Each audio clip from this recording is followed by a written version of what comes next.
Hello, everyone. I think we are ready to officially call to open at 6:33. Thank you all so much for coming. If this is your first meeting, welcome. It's great to see this room so full. We are going to move right into public comment. Before we get into our guest presenters, are there any other members of the public who want to address the Senate? No comments on the budget at this time, please. We will be letting everyone speak during the actual budget presentation and discussion period. Seeing none, we will get right into our guest presentations. I'm very excited to welcome Erin Ciaramboli, Director of Undergraduate Advising, and Kelly Gilbert, Assistant Director for Engagement, Learning, and Development. So I will hand it over to them.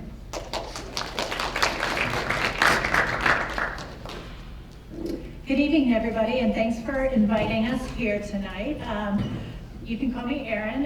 It's an honor to be here, and we're going to talk for a few minutes about undergraduate advising at UConn, and we're going to speak of it mostly in a broad sense in the landscape of advising, but also invite some of your interaction and questions at the end. So if you have your cell phone ready, we're going to be throwing a few polls in just a few. But one piece of clarity I want to bring before I start is I am the Director of Undergraduate Advising at UConn, but I don't supervise every advisor at UConn. So we'll talk about a little bit about what that means and what our role is, but we do want to talk about what advising looks like at UConn as well. So in my role, I collaborate with our faculty and staff advisors across all of our campuses to enhance undergraduate advising and student success. So what does this mean? I bring them together and help plan our strategic planning, leadership approaches to advising. I work with advisors and students to promote equitable and data-driven advising strategies. And I oversee our Academic Center for Exploratory Students, which we call ACES, and our Bachelor of General Studies program. My role is very big picture. I report directly to one of our vice provosts in the provost's office, but I am aware of a lot of what is happening in advising at UConn and happy to talk about that as I'm able. So, Kelly, do you want to introduce yourself? Good evening, everybody. Thank you for having me here tonight. I am the Assistant Director for Engagement, Learning, and Development in our Office of Undergraduate Advising, and I oversee onboarding, training, and professional development of our academic advisors, and that includes faculty advisors as well. And the other bigger charge of my role is to oversee the academic or scholastic standing process.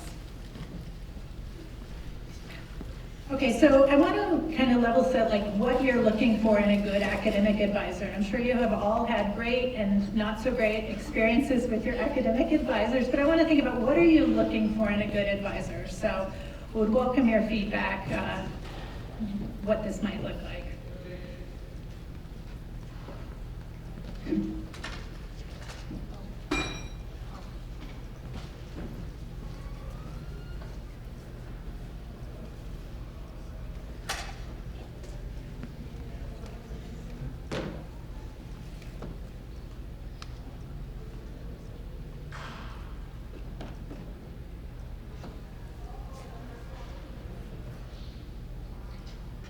So I see a lot of words here that if the advisors were actually able to describe themselves, they talk that these are things that they're striving for. Knowledge, being knowledgeable about their area, department, or requirements, knowing that they can't know everything about things at the university. They're responsive. We want to create the conditions where advisors don't have caseloads of 500 to 600 students, so they actually have the time to respond to you and to meet with you, and then to be caring, attentive, and I think empathy is a big one in their roles. I would say nearly all of our professional staff advisors, which we'll be talking about in a minute, they have dedicated their lives to studying, whether it's education, counseling, or student development, and they really care about their work, and they want to do well in their work. And I think part of it is how do we create the conditions at UConn that allow them to do so. Just last year, all of our advising directors got together to create a mission for advising at UConn. We talk about teaching, learning, and student success. So we never want it to be, okay, these are the classes you just need to take, see you later. It's about how do we teach you to navigate this place, how do we create the conditions for you to learn and for you to grow and move forward and grow graduate. So we really try to be collaborative and purposeful, creating the conditions where you can be self-advocates as you pursue your professional and personal goals. And our advisors are really intentional in the work they do. I'm not going to say, we'll talk a little more about the challenges of advising moving forward, but as we think about our staff members who are advisors, they are trying to be teachers and educators, and they do really care about their work.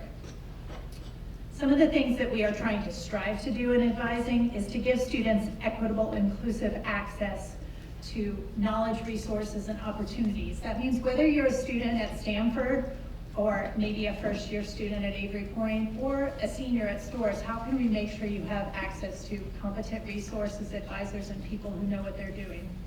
How can we help you reduce the barriers to your success and persistence? And how can we help you navigate that university environment? Part of it is advisors have a massive role in new student orientation and helping to make sure that you are able to transition and feel that you belong at UConn. In that first few months or so of your time here, because that is so critical in making sure you feel like you have a home. We're going to do a quick poll on advising and your advisors that you currently have, and then I'm going to turn it over to Kelly for a second to talk a little bit about advising by the numbers, getting more in the nitty-gritty of things. Thank you for your honesty.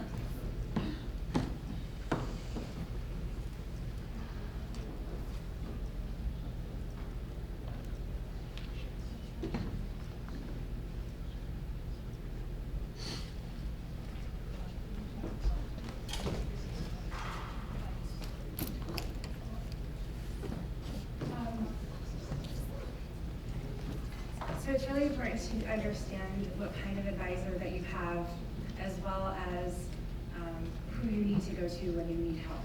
And so is anyone willing to kind of talk a little bit about why they don't know who their advisor is? Or any clarity that we can provide?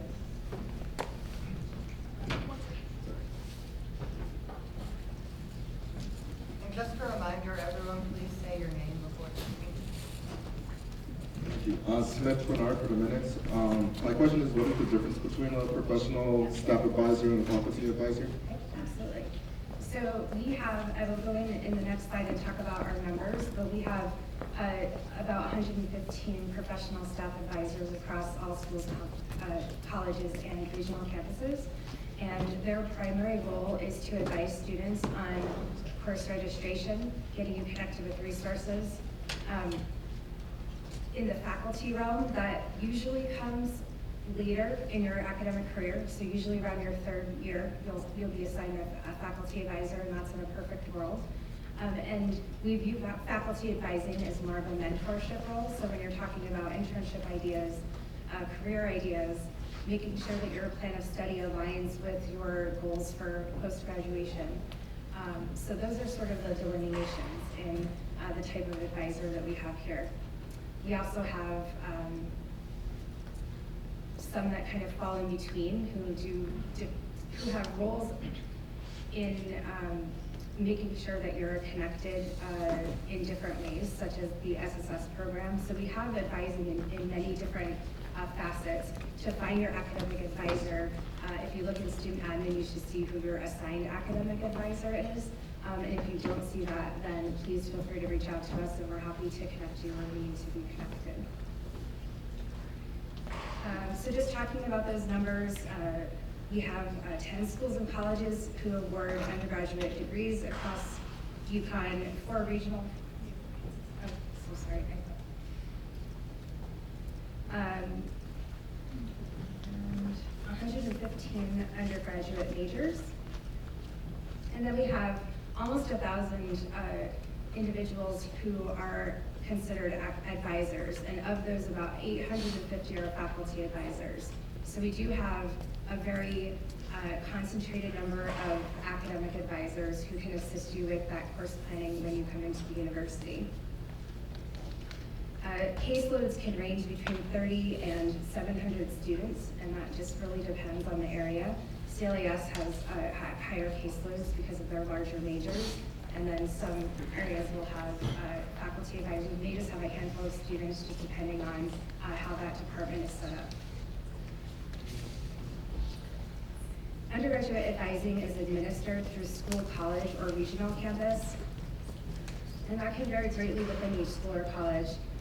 And as I mentioned, CLAS advising should be different. So if you're in the math department, you could expect a different experience or a different advisor than the English department, how they're structured. And so it's important to make sure that you connect and understand how to get in touch with those advisors and make appointments and make sure that you have the information that you receive. As I mentioned, new undergraduates typically begin with their professional staff advisor, and then they transition or have a handoff with their faculty advisor later in their academic career. So about 60% of our undergraduates have a professional staff advisor assigned to them, and that varies by semester and the time of the year. Most professional staff advisors are again focused on their first and second year students, and as I mentioned, the goals and expectations of the faculty versus the professional staff advisors varies. However, faculty advisors are connected with the professional staff advisors from all of their departments, and so if there are specific course planning questions that come up for your faculty advisor, they can connect with the staff advisor for you as well. So I'm going to turn things back over to Erin. I wanted to add something to your question, which is a really important one. When we think about faculty advisors versus professional staff advisors, faculty are doing so many other things at the university, teaching, research, service, that sometimes that can really affect their ability to advise students well and dedicate time to advising. And so faculty tend to have much lower caseloads, maybe some of them have 10 to 20 on average, much smaller.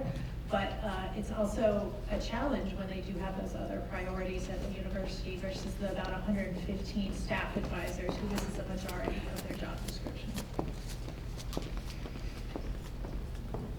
So thank you for those who have started filling this out. I'm trying to, your mom, I hope your advisor is not helping with your mom, but thank you for doing that.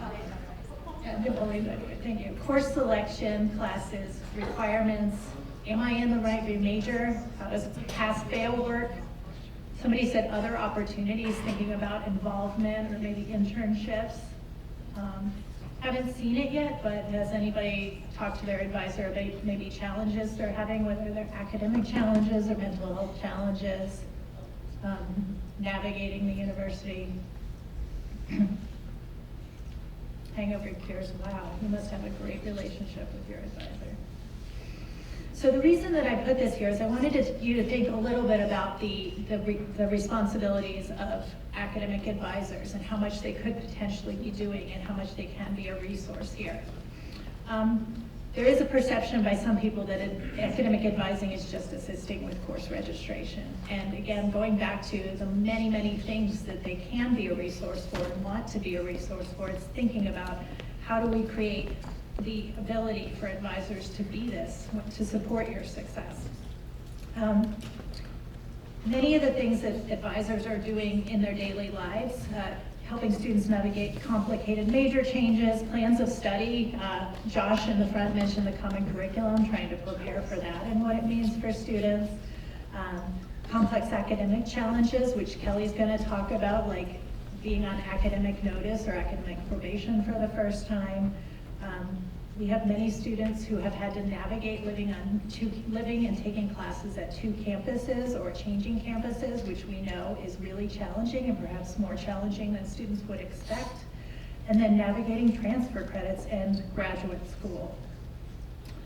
So I want to shift to some of the priorities that our office is thinking about as we work with our advisors across UConn. The first one that we're really focusing on, and I think Angelo, I don't know where you went, Angelo, but Angelo's been working on this with the Dean of Students Office a lot, is first, how do we create a culture of positive support, sense of belonging, and students not afraid to ask for help? More and more we're seeing students who are challenged, but whether it is because they're scared, don't know who to go to, or perhaps because of their family or cultural background, feel like they have to navigate this place alone, and this is a big priority for us. So some of the ways we're working on this is by encouraging faculty to submit midterm grades. That's been huge over the past few semesters. changing a lot of things regarding our academic dismissal and probation process, including the naming of that, which is so important. And then supporting students who have taken time away from UConn. How do they come back and get their feet back on firm ground? Second one is Kelly is going to talk in just a second about some things we've done with our academic standing process to make that more encouraging, supportive, and straightforward for students who end up in our negative academic statuses.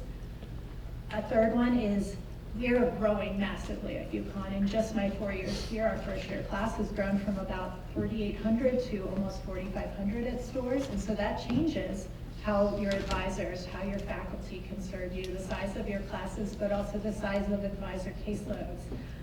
We have caseloads in some particularly large majors where they are kind of getting way too large for advisors to feel like they can be doing their best work. Another one is ensuring a consistent and supportive advising experience across majors. Kelly mentioned, are you in a major where your advisor has only 30 students and can serve you well versus one that you may never see your advisor because not enough attention is given to faculty advising in your department or area. Regularly making sure that we are training faculty advisors and making sure they understand they have to know things such as the common curriculum, and then balancing the many, many needs that our students have of mental health, academic accommodations, just the multiple priorities of being a student here. Everybody in this room, if you are here, you are way over involved, I imagine, in helping you balance all of that. I did want to mention too, regarding academic accommodations, the Center for Students with Disabilities has been at their busiest year on record. And I say that to say it's normal, it's good, it's great that students are engaging with the academic accommodations experience and process here, but that is another layer of how can we identify those students and help support them as advisors. So I'm going to transition over to Kelly, who's going to briefly talk about some of the changes we have made, a case study of sorts on how we're working to reframe how we support students at the university.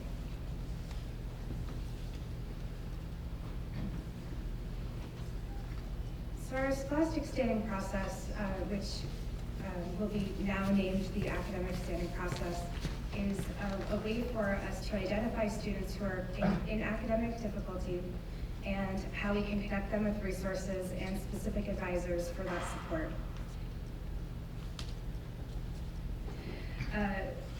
We submitted a report to the Provost's office last year, I believe it was in October, that led to recommendations for change that were accepted by the Senate this past April.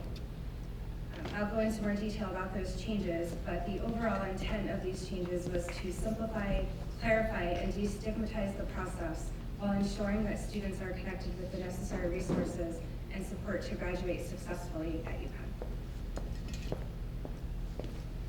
So the first major change that was passed in April was that naming change. And so, as I said, it will now be called academic standing, but also currently students who are having difficulty in their first semester, not their semester at UConn, but their first semester of academic difficulty, they would generally be on scholastic probation, and now that will be called academic notice.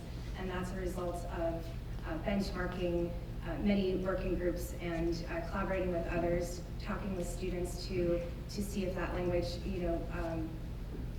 felt better than the current criminalistic language, and I think it's a very positive change moving forward. We're really glad that that was able to pass through the Senate this past year. And again, our reasoning for that was to improve student clarity in the process and the understanding of the implications of being in academic difficulty, and acknowledging those recently peer-reviewed research best practices and the institutional benchmarking. And less criminalistic language. The other piece is that some students come in and they could have 23 or less credits. Their GPA is between a 1.8 and a 1.99, and they would be on scholastic learning. I looked very specifically at that group of students, and it was a relatively small number.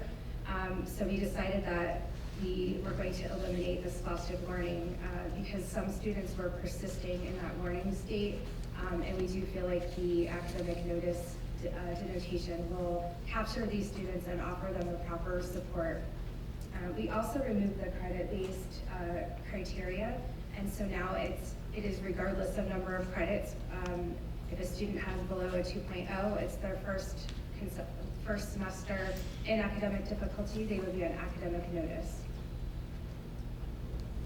And again, it's to simplify the process, and so it's very easy to communicate that if you have below a 2.0, that you would be in this process for the upcoming attended semester. It also, again, prevents students from remaining in the process for multiple semesters, and it also clarifies the required actions and engagement for students in the process. So students currently are required to attend, they fill out a goals form called an academic success plan. They meet with an academic success advisor who we identify and should be receiving outreach from their academic success advisor about next steps. And we also limit credits to 14 for the next semester for their semester on academic notice.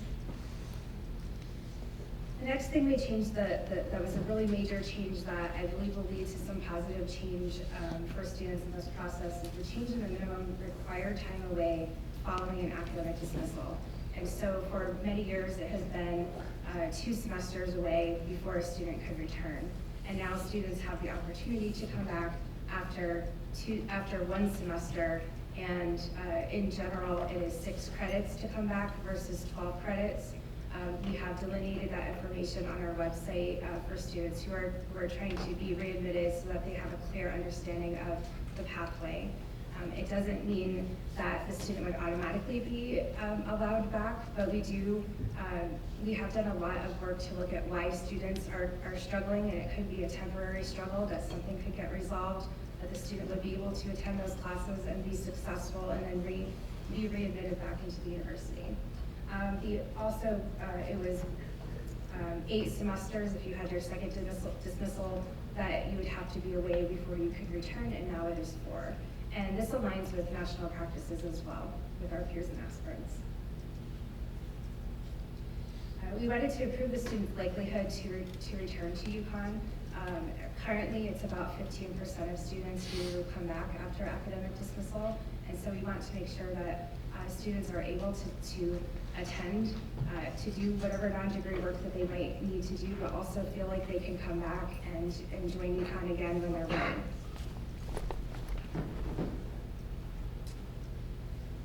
So we also changed the language for how to return to good academic standing, and so if a student has both the term and the semester GPA of a 2.0, then they would be returned to good standing after the grades are calculated. So the rationale for this was removing all the earned credit criteria so that we can ensure that all students with less than a 2.0 semester or GPA will be supported by this process. Before, it wasn't necessarily that way. If they fell into that learning category, they could have a cumulative GPA of less than a 2.0 and be considered in good standing. And so we wanted to make sure that students, while they could have the opportunity, if you have a 2.3 or higher for your semester GPA, to remain on academic notice and not be subject to dismissal, that you would be able to make sure that you were supported. We didn't want students who had less than a 2.0 not having access to resources during that time. I'm going to turn things back over to Evan. So many of you in this room may be looking and being like, okay, like this doesn't apply to me, I have no idea what they're talking about, but we don't have the data. It's about 10% of the entire student body in any given semester is in a negative academic standing. And I don't think any of those 10% came to UConn thinking that they would experience that type of challenge. And so this is really, really important as we connect advising student success and getting students toward the graduation line together. And I think one of the biggest priorities going back to it is partnering with people across UConn, such as the Dean of Students Office and the academic achievements on the list of top 5 priorities for student support. Surprising to some degree over things such as mental health services and physical and medical services on our campuses. So I'm going to provide some questions, and then I want to welcome your feedback and your questions for me or for Kelly. I'd also welcome if there are others in the room, such as Josh, who have been involved with some of these, to jump in as well. But we want to create a dialogue here about advising. How has your advisor supported you effectively through your time here? But where have you also experienced or heard about gaps in advising? And I don't think many of them would come as surprises to me and Kelly. The second question is, what would you recommend be consistent across advising at UConn, regardless of your school, college, regional, or major?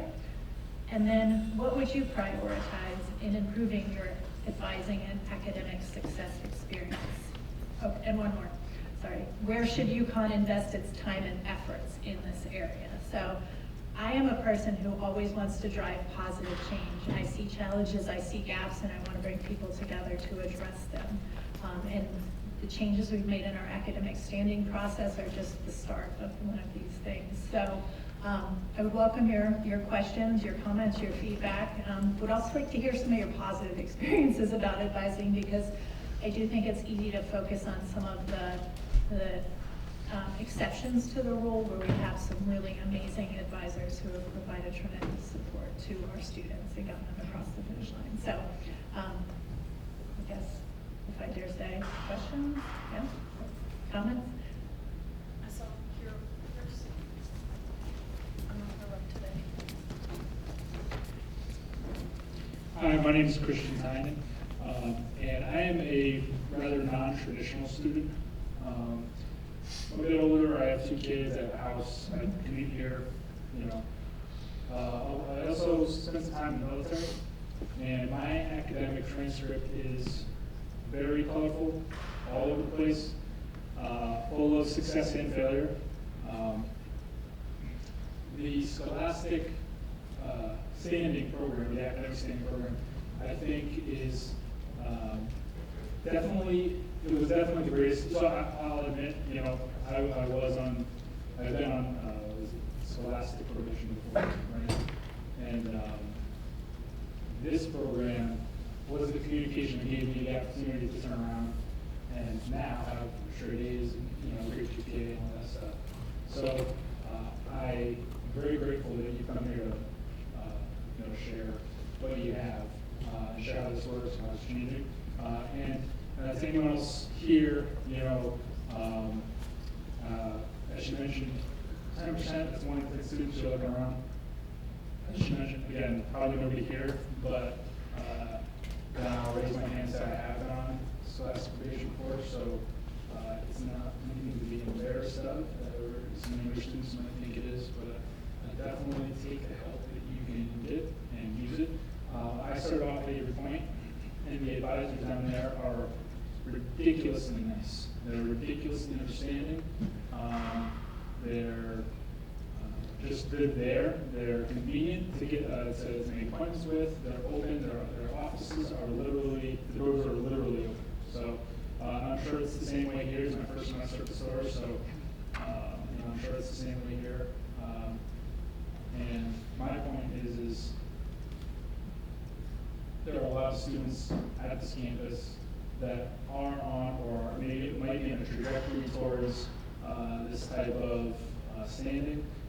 And you know, think about your classmates and you know your friends and your roommates and all that stuff. If they need help, you know, think you get one step ahead of how you can get them in contact with their advisors before you know an academic notice headline on a piece of paper you know gives them a really, really bad day. You know, it's not that. It's to communicate to students. You know, I can't stress that enough. From the students. Inviting them into this meeting might be a good space. Yeah, thank you so much. And then I have one more question, sorry. Is that okay? Yeah, okay. So you mentioned so I'm kind of hitting you with the hard questions, I don't know why. But you mentioned that given the class sizes, the advising has been really difficult. How, considering that I don't know that we're going to stop over-enrolling anytime soon, is there also a plan for that, for how we're going to start tackling the just sheer number of students that would have to be advised? That's a much bigger question than me. I will say there has been a lot of interest from leadership at the university about how we can better support advising given our growing numbers. Just last week, I provided a report to the provost's office about our current caseloads, which is really important, and then where we would prioritize. But I think there has to be a plan in place that is supported by our budget and our university and our trustees to say, if we're increasing by our class size by 300 students a year, well, that's going to be 1,200 students over 4 years, and we need to have a plan for how do we make sure we're keeping a cap? Like, what should our limit be on caseloads? Should we be allowing advisors to have 700 students? That's just not good for anybody. And how do we keep it below a certain number if we decide what that number is? And so those are the things that I would be advocating for. I have a lot of ideas in planning, but it's also how can we get leadership on board, and how can they realize that it will pay off in the end, because more students will graduate, and it will bring in the university more revenue when students stay here as well. So you have to play both sides of it, but it's something that I'm passionate about sharing. I got the data ready, and excuse me, I'm actually speaking to the provost cabinet on Monday about it, so we'll see. Yeah.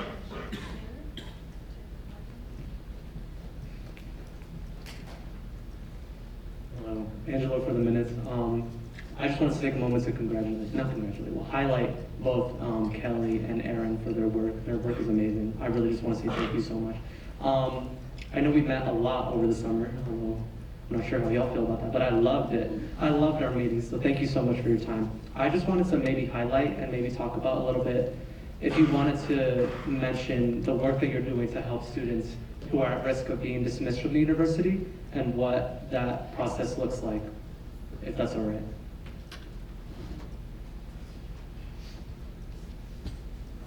Thank you, Angelo. In addition to the work that we're doing within this process right now, out of that report that we provided to the provost's office, part of that was to try to identify what universal supports we might be able to implement for students who find themselves in academic difficulty.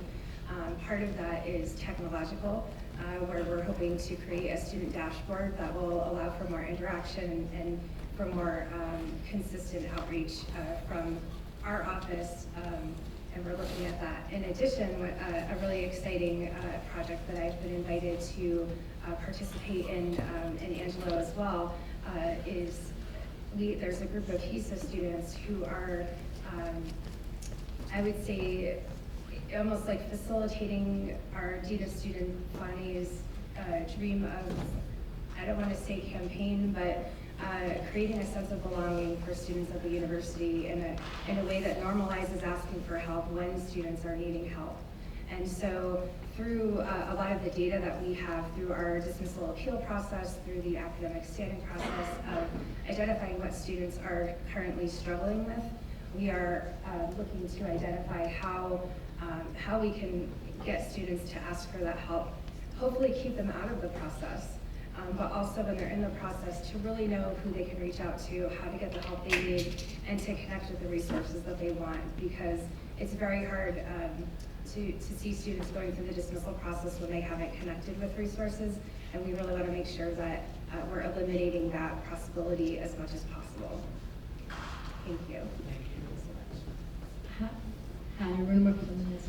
You kind of answered that. I was just wondering, do you have any data or statistics on what puts people, students, on academic probation in the first place?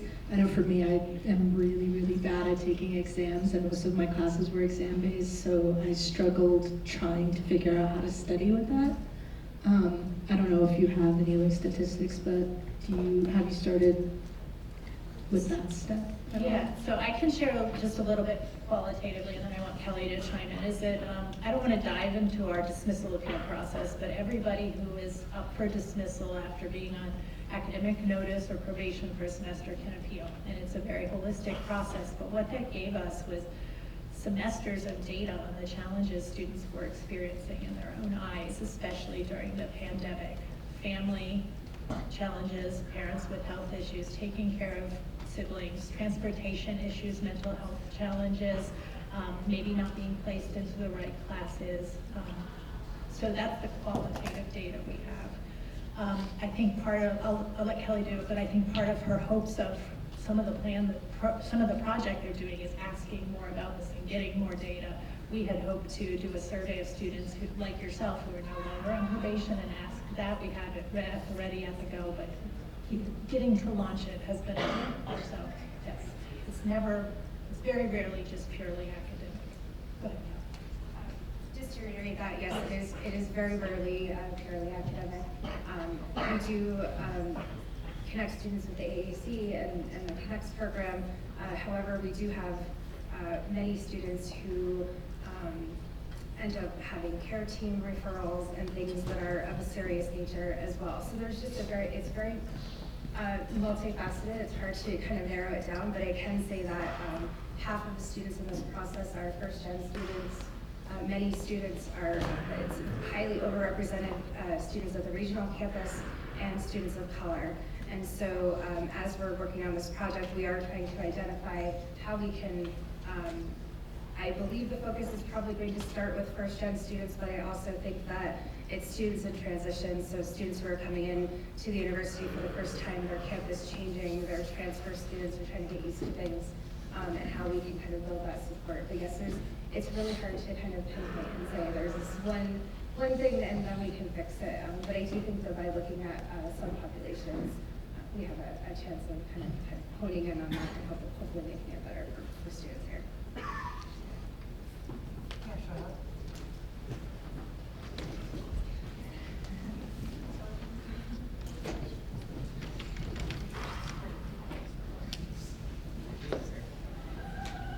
Hello, I'm Shahad for the minutes.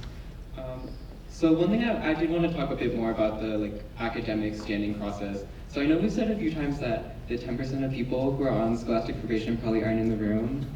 Well, one of them is right here. So this is definitely something that I'm really interested in, and I thought the presentation you gave was really helpful in terms of going over the changes in policy. And it was also really helpful to see kind of the rationale behind it as well.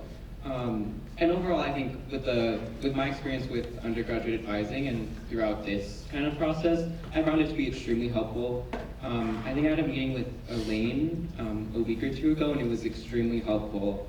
And so I think a lot of the work that you're doing is really important. And so I did just want to say that before I ask my questions. But so one thing that I was kind of curious about was, so in my experience, I haven't had much trouble interacting with advising, but there was a lot of kind of negative feelings that came from just the general perception of being on academic standing or scholastic probation. So, and in my case, at the end of last semester, what I had was a student worker position that was rescinded. So one thing I found was that a lot of the issues kind of come from outside of advising. So one thing I wanted to ask was, what are some of the ways that academic advising can support the outside challenges and additional issues that kind of arise from being placed on academic notice itself? And then also, what is the kind of rationale for academic standing being reflected on transcripts for each semester, even after being taken off of it? First question, that's based on, pardon? Yeah. So I'm going to turn this over to Kelly because it really is her area of expertise. But I think one of the #1 jobs of academic advisors, like Elaine, you mentioned, and she's in the CLAS, ASC, Elaine Chu, is to be that first line of connection, to help you hopefully come into their office and feel like they're normalizing it and reaching out their branch to say, I want to help connect you to resources and talk about what happens so that you can feel successful at this university. So as part of that, I think the #1 job of advisors is to be a resource and be familiar with resources across campus that can connect you and provide the support they need. No one meeting with an advisor is going to turn you into good academic standing, but their success in making you feel capable and connecting you, whether it is to the UConn Connects program, whether it is to a tutoring center, or just maybe having that hard conversation about maybe you need to talk about cutting back on some of your extracurriculars is really, really important.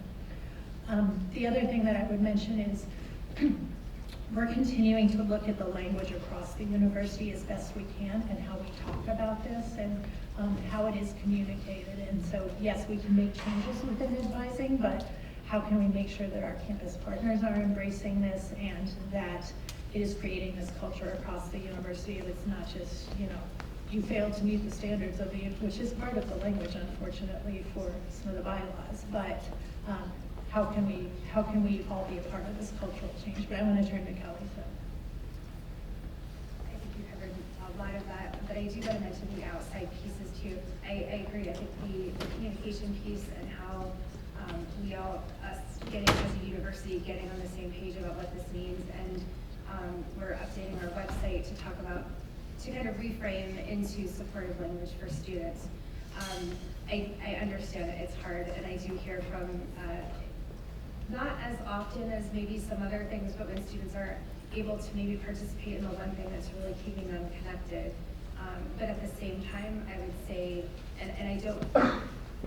I think we can work on how that's presented to students, and that is an expectation, which is not something we always do, and I'm hoping that would maybe have been more helpful to you. But I do think that it's really important when we have students who may be overcommitted in many things to be able to have policies in place that say, okay, maybe you can't do this club support for this semester, but how can we still make sure you're having an enriching experience and concentrating on your academics right now? Is my answer.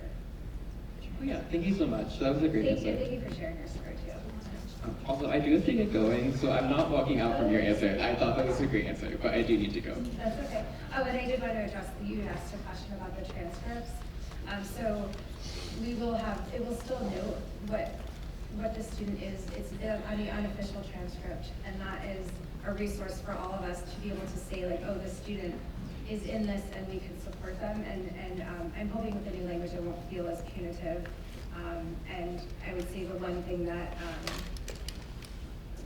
if students are dismissed, they do have that as an academic standing upon their return after the admissions. And so that could be,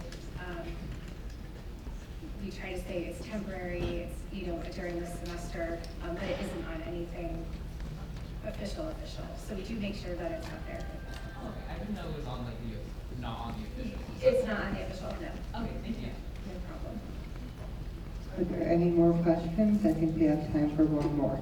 I just want to add to that. It was a surprise to me when I first learned it, because I haven't been at the university. I've been here for 4 years, but we don't put any statuses on official transcripts unless you've been dismissed, because the idea was we wanted, at the time, they wanted it to be supported. So it's still on your internal one, but if you ever requested a transcript anywhere, it wouldn't be there. Anyone? I have met recently with your academic affairs representatives, Olivia and Ella, and shared some of our communications and welcome feedback on that, because we are going to be revising communications at the end of this semester. Angela's received those before too, so our door is open, or at least our email, so that we can open our door and invite you into the conversation. But would love to be a part of any ideas you have.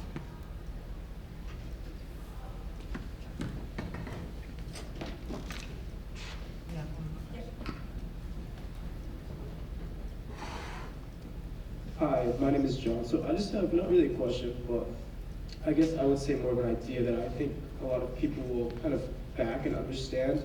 And my idea for you is, you talked a little bit about the scheduling builder, but for a lot of students, that, no matter what you do with it, I think having a schedule builder to just, I mean, I was at work. I worked full-time my first 2 years. I was at a regional campus, and I was almost building my work schedule around it. So I feel like for a lot of people, and even now I study a lot, and I'm self-studying in some other topics too besides school. So that scheduling builder helps a lot of students just be able to kind of place things in their scheduler for the future. We're really planning out semesters, years from that point. So it is very beneficial, but an idea I have that I think just for you to have is maybe having a list or just like some type of event that you can put in that scheduling spot where you almost just block time out when you can't have a class. Because for me, if I had work or I knew I had hours at this point, it would be really nice to block out that time so that I wouldn't have a class interfere with that schedule. So that's an idea I think would be interesting just for you to hear. You're onto something, because the new system the registrar's office has purchased is called Course Leaf Path, and it's used by, I know that University of Pennsylvania is one of many. It's going to be coming into place at some point leading into next summer, but it offers the opportunity to do precisely that. You can block out times and say don't include classes on Tuesday and Thursday between this time. You also have to be careful, if you block out too many things, you're never going to get any schedule you want. But there's a lot of capabilities yet to come. It's just when will that actually be implemented?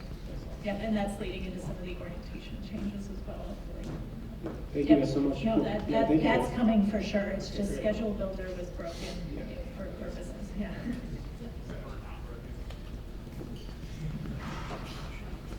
Thank you guys again. Thank you. Won their election or is being confirmed tonight, please come to the front.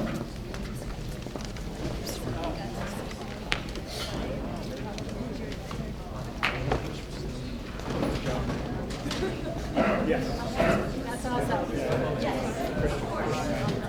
I'm sure. I just talked about this. Why the room is so full.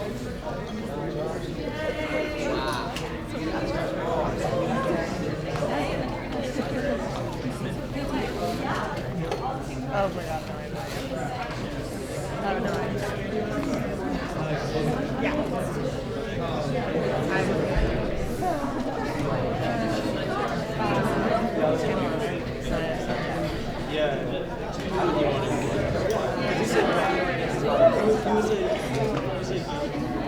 Okay, let's get half the group on this side and half the group on this side so that the camera can see everyone. So you can all remember this moment later. And you can still shoot some green.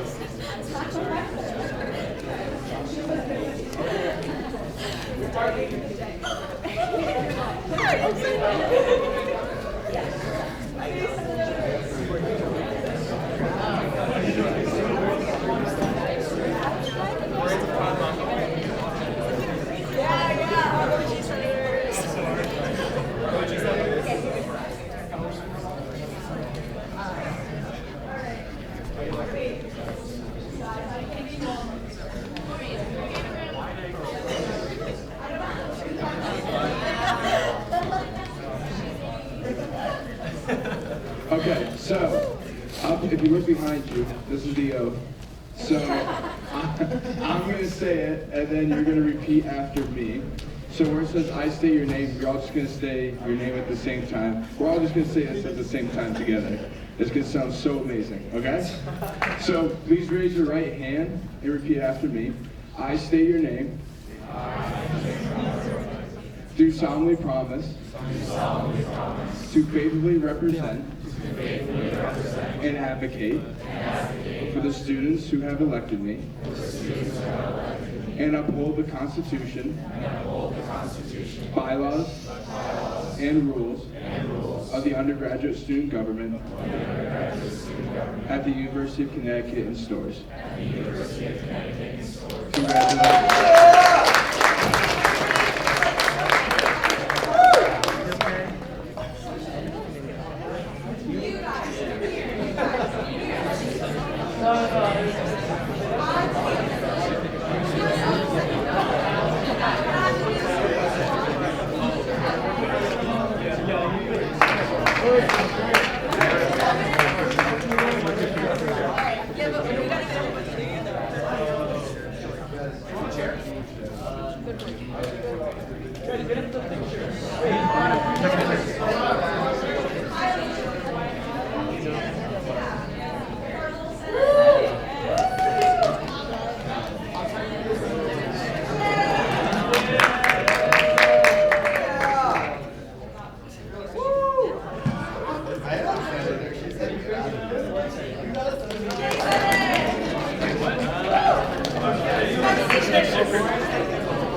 Okay.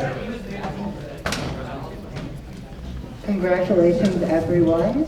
We're now going to get started with our voting items. First up is the approval of the minutes from September 25th.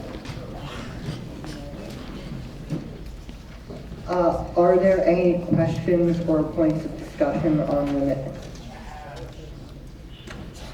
Seeing none, I will move to pass the minutes by unanimous consent. Are there any objections? The minutes are approved by unanimous consent.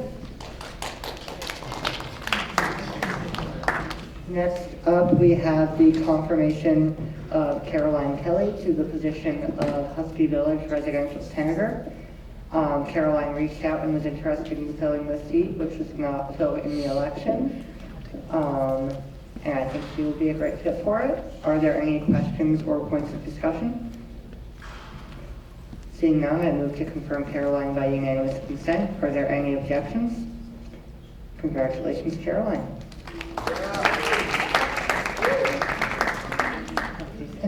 Next up, we have the confirmation of Christian Tynan to the Veterans and Military Programs Ex Officio Senate seat. Christian, do you want to introduce yourself? Hey everybody, I'm Christian. Hello, Christian. Hey everybody. I've lived some lives. I've had a lot of cool jobs and moved around quite a bit and seen a little bit of the world. I recently quit my job full time to come to school and totally change my career. So I find myself here. So I find myself here, and I also work study over at the Veterans Affairs Office, and so I'm here almost all day, every day. And they said, hey, you know, we need someone to represent us over at the USG, and well, that was last week. So this week here I am standing talking to you. Yeah, if you have any questions about Veterans Affairs or military programs, I'll be able to talk to you about that. And thanks for being so welcoming. Thanks, Christian. Are there any questions or points of discussion? All right, I move to confirm by unanimous consent. Are there any objections? Congratulations. Next up, we have the confirmation of Sriya Lee to the position of ISSS Student Advisory Board Ex Officio Senator. Sriya, do you want to introduce yourself?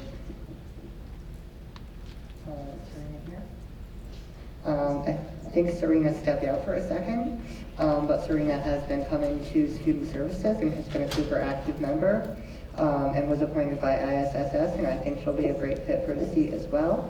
Are there any questions or points of discussion? All right, I will move to confirm Sriya by unanimous consent. Are there any objections? Congratulations to Sriya. Next up, we have the confirmation of Eva LaRue Barber to the position of Student Services Deputy Director. I will hand it over to Jabril.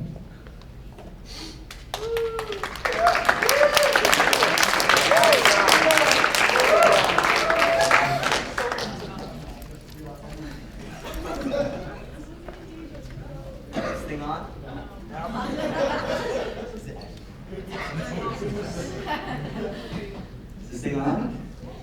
All right, hit the music. Never gets old. So after hiring, going through interviews, I selected Ava as my deputy. She was good experience with Shaw. She's really passionate about advocating for mental health and sexual health, and had a lot of good ideas for initiatives and what we can do this upcoming year. Hello. And yeah, I'm really excited to get to work. Thank you. Do you want to introduce yourself? Sure. Hi everyone, my name is Eva. Thank you. Hi everyone, my name is Eva. I'm a senior here at UConn, majoring in allied health sciences. I am pre-med in honors. My goal is to open my own hospice eventually, so very excited for that. I work with UConn Student Health and Wellness. I am the suicide prevention head for the peer mental health advocacy program. I also work in opioid prevention with the pharmacy department, and I'm also university health leader at the hospital. So I'm very excited to be here, to get to know you all, and thank you so much. Thanks, Eva. Are there any questions or points of discussion? Seeing none, I will move to confirm Eva by unanimous consent. Are there any objections? Congratulations.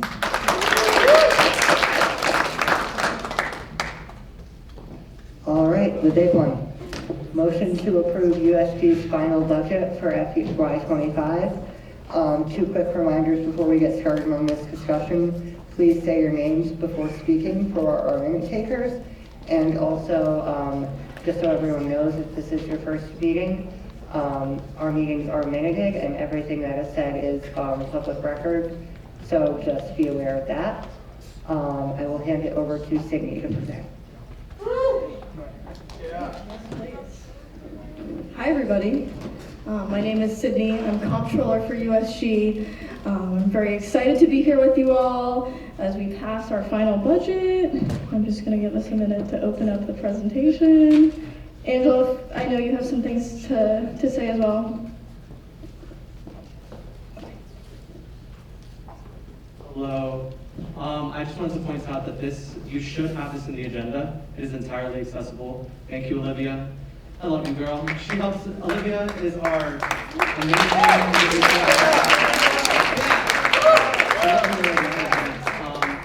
I have an alternative document here that is printed out in case you have trouble seeing the screen at all. And I'm just going to share of hands who wants a paper copy. You didn't have to. Yes, okay. I have hands. Fire. Thank you so much, Sydney, for letting me say this. I'm going to pass it. Of course, thank you. Okay, great. So we are going to go through our presentation. I will warn everybody, it is fairly lengthy, so prepare yourselves. But we're going to go office by office through our budget, talk about where our money has been allocated. We'll save all questions and discussion to the very end after we get through the presentation. Okay. So.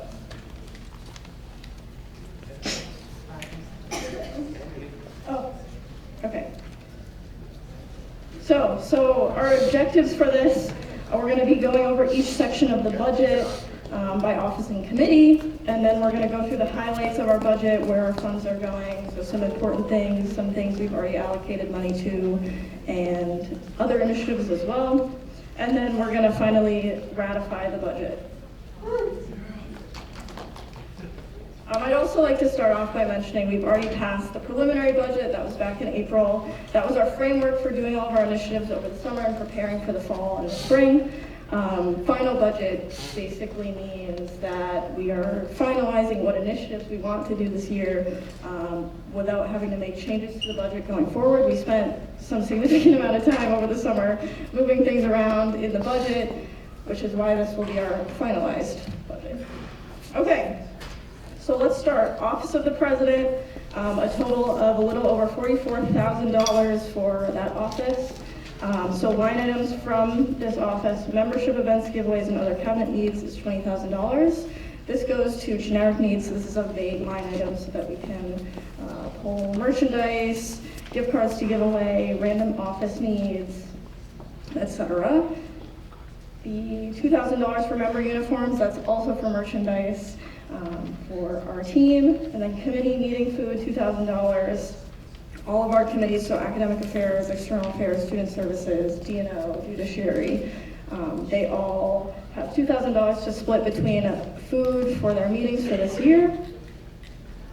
Graduation stoles and cords, $3,000. We have custom embroidered stoles and cords for our graduating seniors, so please reach out to us if you're graduating soon.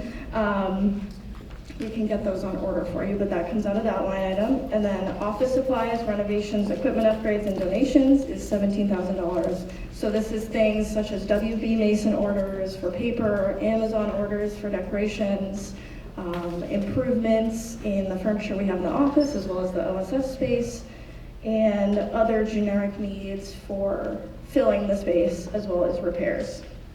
And that's $17,000. And then donations, this is incorrect on this presentation, that's all right. You'll see in the final budget, it's a little over $600. We have some leftover money, which I will explain after this presentation.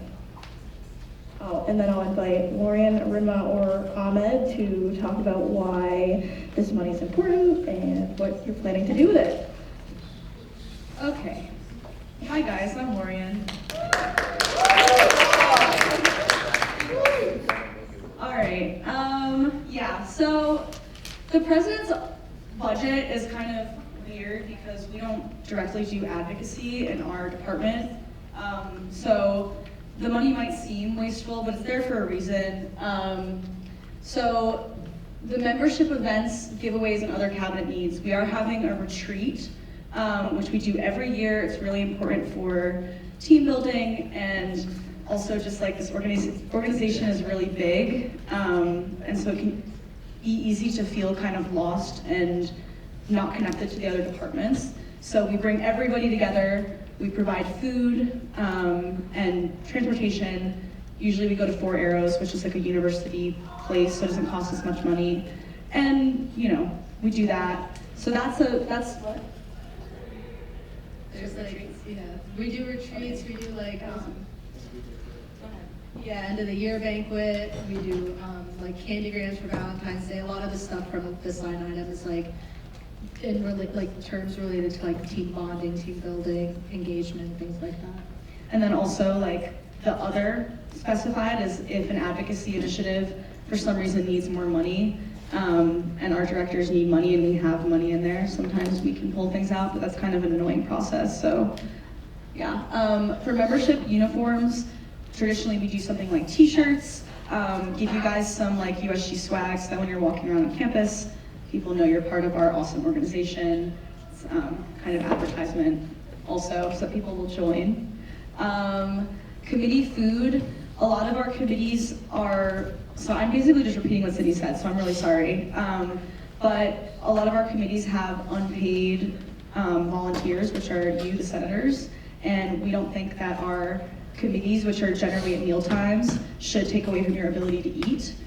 So we provide snacks and things to tide you over. If you eat before and are still hungry, we have food. If you're planning to eat after, we have a snack for you to stay focused and engaged for the whole meeting, which I think is really important because we want you guys awake and ready and giving us your best input. Graduation skulls and cords, as a senior, I can tell you guys, this one's important. And then office supplies, renovations, equipment upgrades, and decorations.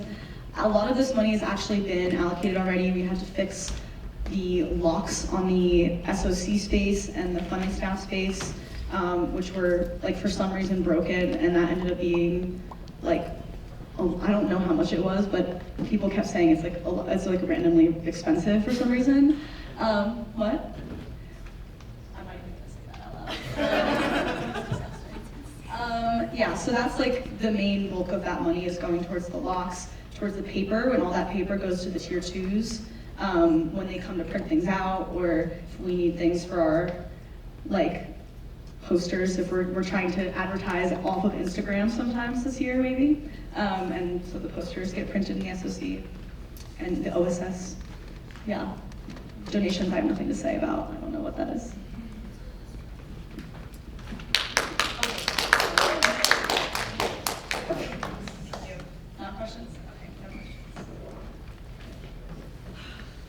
All right, and then Office of the Comptroller. So my office, I have $788,000 and some change allocated, which is broken down into basically our business operations.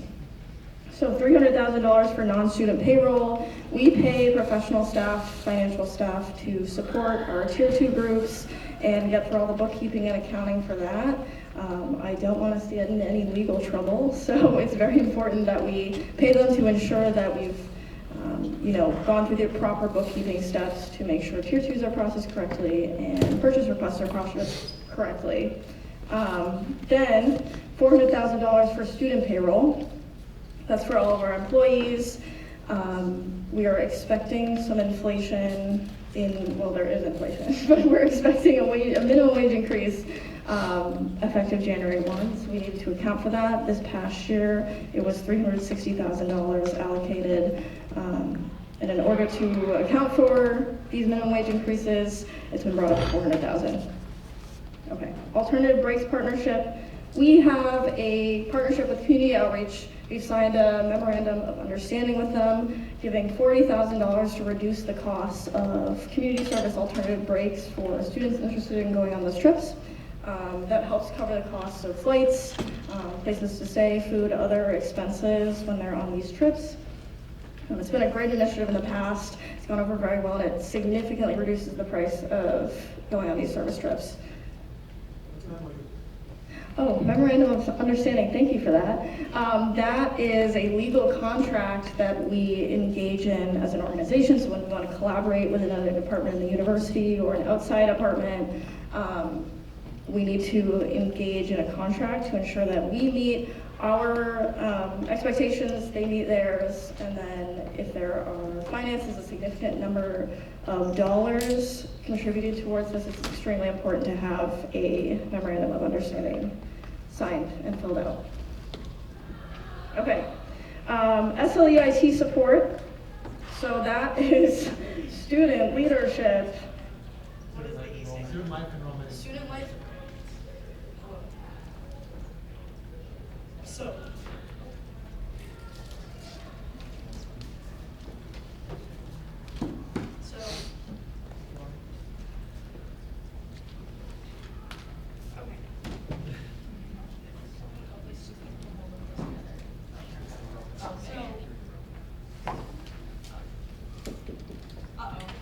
Okay, technical difficulties? Yeah. Well, oh, hi. Okay, so to continue, SLEIT support, student life and enrollment. I don't know if the information technology. Hold on. No worries, no worries. Sorry, guys. All right, we're going to take a 5-minute recess. If anyone needs to use the bathroom, now's your time to do that. We'll reconvene at 7:55. No one's back on, guys.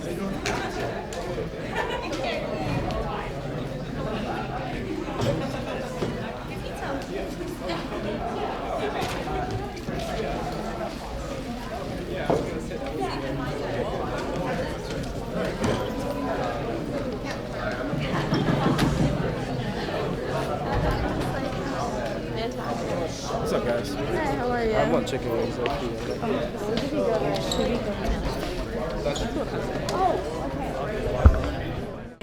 Used in order to get us access to our computers. We all have our own accounts to sign into the computers, using the workstations, using our printers. We have to pay for that through IT. As well as having IT support, that costs about $30,000. So we allocated that money already. That's essential for our business functions and operations. Office telephone charges, we have 3 phones in the office. We've had instances where people have been trying to contact personal numbers, so we try to keep to these office phones so that we don't have to use that outside of business hours. Software, $375 for our Canvas subscription for our lovely communications team. Self-explanatory. Okay. Office of the Chief Diversity Officer. They have $75,000 total for this year. Cultural fairs, so $15,000. There are cultural fairs once a semester. We usually allocate some money to give out some merchandise and some gifts and some awards to our cultural center, show them that we appreciate them very much. They're always welcome. USG and the rest of the student body. So it's a fun way for us to get involved and show that we want to advocate on their behalf. Outreach events and collaborations, this is a vague line item, so the Chief Diversity Officer's office has tons of room to come up with passion projects and new ideas, things they want to advocate for in the sector of DEI. And then natural hair vending machine, $20,000. This is a new project and very exciting. We're looking to purchase a vending machine as well as hair products for students interested in hair care and looking for access to hair products that are not accessible as we live kind of in the middle of nowhere. So, Tay, I'll turn it over to you. Is this our only working ring tonight? Okay, it's okay. You know, it's fine. Hi, guys. I'm the Chief Diversity Officer. My name is Tay. As Sydney has beautifully summarized for us, we have $15,000 for the culture fair. We host this every semester with the cultural centers. So, as normal, ASAC, ACC, Perlac, Rainbow Center, Women's Center. Native American Cultural Center. They're a center now, they were a program, so very excited for their expansion, as well as the Middle Eastern Cultural Program. This year, our culture fair is taking place in 2 weeks on the 22nd, so super excited. We just put in our order for the hoodies. So yeah, next on there, like Cindy mentioned, the outreach events and collaborations, very broad. Most of our money comes from there. We collab with, you know, for, in the time, we have a whole bunch of events coming out, like Title IX, Advocacy Coordinator, our Miriam, she's doing a lot of work surrounding domestic violence and women, so we just purchased some books. Most of our purchases come from there, as well as the natural hair vending machine. That is, like Cindy said, a new project. We just met with Fani and Alicia and a whole bunch of partners regarding that, so that's super exciting. We have 20 grand allocated there for any expenses for the machine, the software, the iCloud, because we will be using one-part access to make it accessible for students. And yeah, thank you.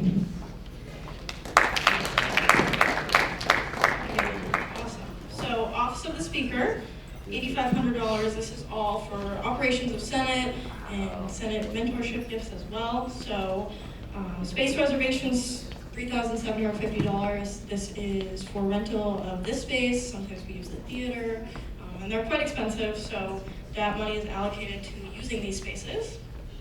Meeting food, $2,000. So anytime you have pizza or other snacks here, it's coming out of that line item.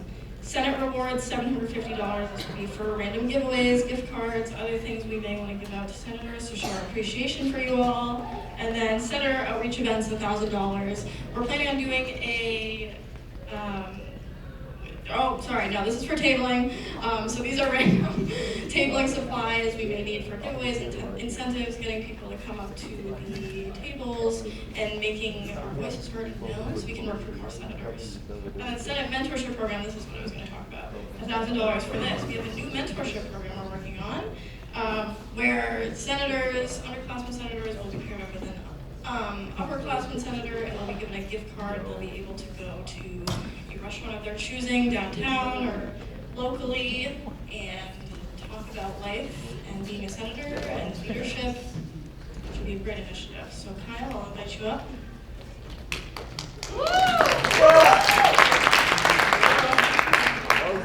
Thank you. So the space reservation line item is necessary to have a space to hold our meetings. Meeting food are all volunteers and we do meet at dinner time for an unspecified amount of time. So I think it's super important that we're feeding everyone here. Rewards and mentorship. Senators are making important decisions on how we spend student money, as well as doing important advocacy work. So I think it's super important that we have incentives and that our senators are fully onboarding and up to speed. And then for outreach events, want to make sure we're connected with the student body, and that helps us get things like tabling supplies, like food to hand out. So that's important just as an incentive to get people to come to us.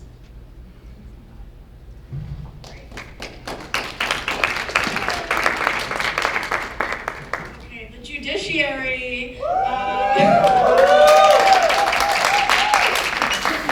We're very excited for our year with judiciary. So a few line items, $3,000 for the judiciary, $500 for judiciary supplies. So I've been told this is usually used for gavels and maybe robes for the justices and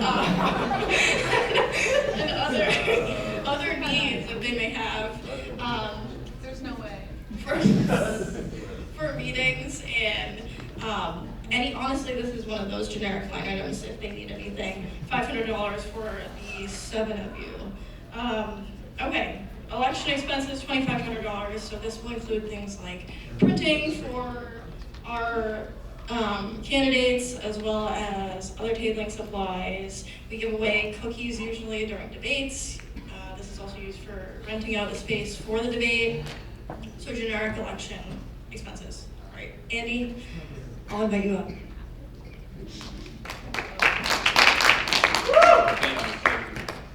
I'm Andy, Chief Justice of USG. First off, I want to promise you, and you can mark my words, that we will not be using $500 to buy gavels this year.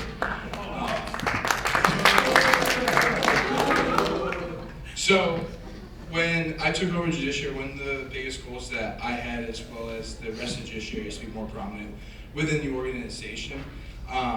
We are already working on an event for the judiciary. We're inviting a member of the CT judiciary to come in and speak with USG and other members of the public. So that $500 is what we're imagining going towards events like that. So that can give you a little overview of that $500. And then $2,500 is for the spring elections, which is USG's biggest election, when you have all the elected official seats up for election. And this is where we will do a lot of promoting for getting the vote out.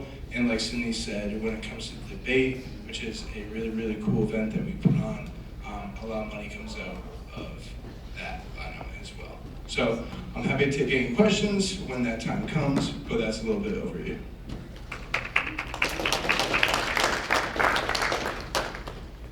Okay, great. Next is our communications team. Our second Andy is our director of communications. To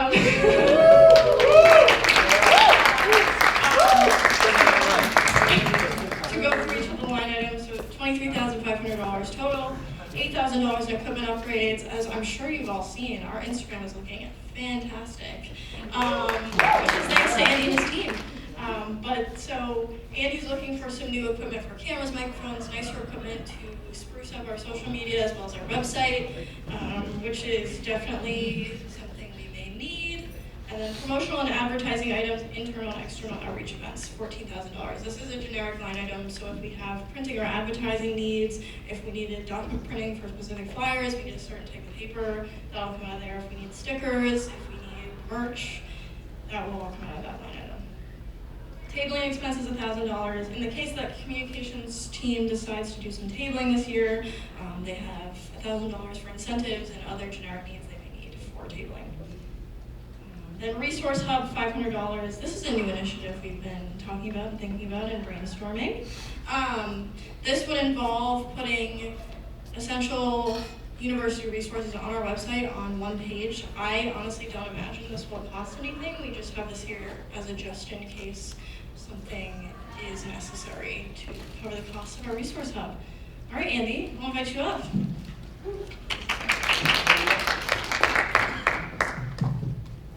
You gotta explain. Hey everyone. Hey everyone, I am the comms director. I've been here for a month, loving USG, great times. So this is basically, this is our budget, and our $8,000 for the equipment upgrades. That one is mostly because we currently, I don't think, have any equipment. So we gotta buy something. So we're buying microphones, we're buying cameras, we're getting stuff, because currently all the stuff that's being filmed is on like people's own equipment. And ideally with our money we can make sure that people can buy stuff and film stuff on USG equipment, and also for future comms teams that they'll also have equipment to use. In terms of the next few items, like the promotional and the advertising items, those are like Cindy basically said, they're very miscellaneous, whereas like they're used to fill whatever gaps we need. So I think like as stuff comes up, we can imagine using that money that is for those items to be filled in those spots, whatever we need. And that's pretty much the bulk of the budget. Yeah. Okay, great. Okay, now we're going to dive into our advocacy committees. So we have 3 advocacy committees open to all students. I welcome you all to come join any of these meetings. They are open to the public. We have academic affairs, advocacy in areas of academic student rights, university academic policy and quality of education, led by lovely Olivia. External affairs, advocacy in areas of student political engagement, sustainability, community service, and public policy, led by Nick. And then student services, advocacy in areas such as sexual health, mental health, housing insecurity, and food insecurity, led by Jabril. So to break down their budgets, academic affairs has a little over $135,000 this year, coming out of 2 different bank accounts, which I will explain after this presentation. Finals Care Fair, $40,000. We're reimagining this initiative. We usually do this every semester. Olivia has some fantastic ideas to bridge some gaps on access to school supplies and other academic needs during finals, midterms, and the entirety of the school year. I'll let her talk more about that. Free campus printing, $60,510. This is for that $15 of free WEPA money you get in your printing accounts. And we're working to continue to advocate with administration to see if we can get that covered by the administration instead. Newspaper subscriptions, everybody has a free New York Times subscription, thanks to Olivia and her committee. So this is $20,000 for all undergrads to be able to log into New York Times with your school email and have access to the newspaper. Academic resources and events, $7,000. This is a vague line item for some passion projects and new ideas. And then educational accessibility initiatives, $8,000. Olivia has a great new idea on sensory rooms, which I will let her talk more about. So I'll invite Olivia to talk about your budget.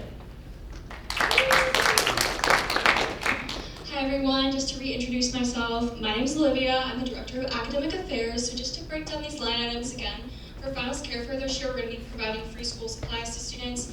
In previous years, we give out like goodie bags during finals season to essentially support mental health. But what we want to do this year is to bridge certain gaps. Students are facing higher costs than ever, so whatever we can do to provide for things that are necessities like school supplies, we're going to do it. So that is what this money is going to go towards. Free campus printing. This is one of our most utilized initiatives in USG. So we put $15 into every student's WEPA accounts, and you can use that money to print out what you need for your classes. Newspaper subscriptions, again, a highly utilized resource. You get free access to the New York Times and all of those articles within there. You can sign in with your UConn email, just go to accessnewyorktimes.com and you'll have a free subscription already in there for you. Academic resources and events, this is sort of a broad, vague line item, but specifically what we're thinking is sort of potentially collaborating with the Career Center or working on initiatives that help support teaching students how to study, because a lot of students come into college without that information. So that's sort of, we're putting some money in there for those initiatives if they come up. Educational accessibility initiatives, so for neurodivergent students and students with disabilities on campus, we don't necessarily have specific study spaces designed to support their needs. We're hoping that we'll be able to use some of this money to design like a sensory room or a sensory study space, so that way those students will have a specific space they can go to that will help them process information better. Okay, great. All right, external affairs, $30,000 for the year. So voter registration initiatives, $3,000. I'm sure as many of you know, we have been able to pull together early voter registration and voting on campus for the first time ever, thanks to Nick Lanza here and his committee, which is awesome. So this $3,000 will go towards incentivizing people to register to vote, so snacks, other tabling needs to market to students on campus. We're trying to recruit 5,000 to 10,000 students to vote on campus. To make that goal, we really need to do some great marketing. Community service expenses, $3,000. This is a generic line item to use for passion projects related to community service that may come up in Nick's committee. Then professional clothing closet. This is a new initiative. It's in its very early stages. We're working on getting together with Goodwill. They are wanting to collaborate with us on providing free professional clothing to all students on campus. You wouldn't even have to rent the clothes. You can just take it and keep it, which is awesome. And so we're working with them with their Good Threads brand. They're wanting to give us the clothes completely for free and be one of their first national partners and their first university partner in the country.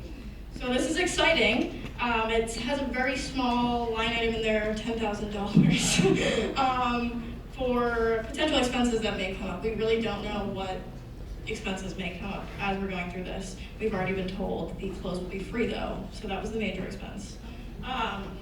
Okay, so stay tuned to hear more about that. Community Ride Day, $2,000, so that's a community event we do to build community and ride scooters, bikes, skateboards, down, I don't know what that road is called, the long road near Fairfield Way. Great way to build community and boost morale amongst our undergrad students. Then environmental events, $3,000, another generic line item for passion projects amongst Nick's committee for any environmental and sustainability events. Then another passion projects line item, $4,000 for new ideas they may come up that may not relate to any of the above line items.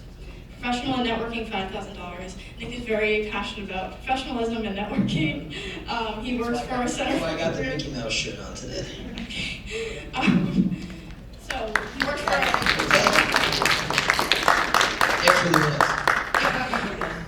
So he works for our Center for Career Development. He cares a lot about this stuff, and he obviously has some connections within that department. He wants to work with them to help get our students prepared for life and jobs in their future. All right, Nick, I'll have you take it away. Thank you, Sydney. Good evening, everyone. Nick from the minutes. I think Sydney pretty much hit the nail on the head for all the line items we have. One of my big goals for external this year, and I apologize about my voice, I think I'm getting sick. I don't usually sound like this. One of our big goals for external this year is to get people involved. And so the first step to get involved this year is to vote, because we have a general election. And so I'm really, really proud of the work that the committee has done so far. I see so many external members here tonight. I'm really proud of you guys for all the tabling you've done, for all the work we're doing to get people registered, and to get people out to vote this year. So I envision it as that's the first step to get involved, and after that we want continued engagement. So Community Ride Day is a great sustainability event of how do you get to campus in a sustainable way. We want to bring in those different perspectives that you may have, and we want a great event again this year. Again, that ties into our environmental events, the passion projects too. If you're coming to external affairs meetings, I want you to be able to speak your perspective and to follow projects that you're passionate about. And so I was sort of inspired by the class that Kyle ran last year, the speaker ran last year, and now that Nita's running this year, where the final project for senators was the passion project, where you write legislation on something that you're passionate about. And so I wanted to bring that into external, so that if any external member has an idea that they want to follow through with, we have money there to support you. So that's what that line item is all about.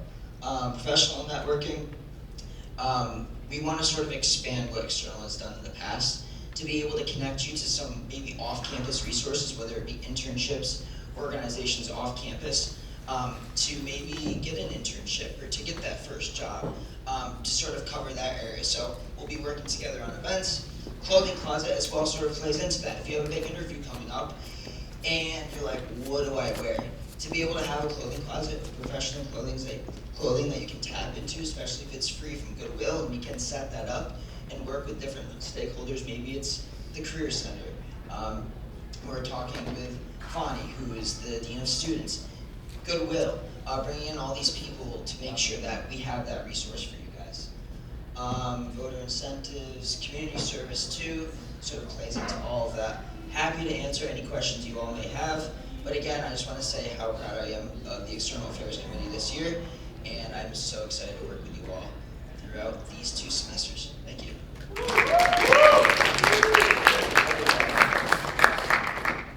Hey, student services, last but not least, this is Jabril's committee. So $214,500 allocated to student services for this year. We do have some line items that we will be discussing in discussion at a minimum, as this is a pretty hefty budget for a committee. And I would please welcome some thoughts on this. Okay, so period box, $80,000. Every semester we provide 6 months worth of menstrual products in packaging and bags for students to come take for free. It's a great initiative we do. We try to collect some data on access to menstrual products and other sexual health needs every time we do this. Student health fair collaborations, $3,000. These are for Shaw's health fairs, so we usually participate in those and give out some free items, as well as some merch, so it helps recruit people to USG and spreads awareness about issues we're trying to address. Mental health initiatives, $25,000. This is a new line item that is more generic, so Jabril and his committee will have some freedom to figure out what they're passionate about as far as mental health goes and how to advocate for students with Shaw Mental Health. Pop-up pantry is $20,000. So this is for toiletry pantries, snack pantries, other pantries where we're giving away free items to students and then collecting some data so we can figure out what issues we need to address as far as student services go. And this is usually food insecurity related or housing insecurity. Then Plan B, we provide $11,500 to Shaw annually for covering the cost of Plan B. So we cover $30 per Plan B, which is a great help in reducing the costs for students who are interested in the service, and has been overall very helpful over the years.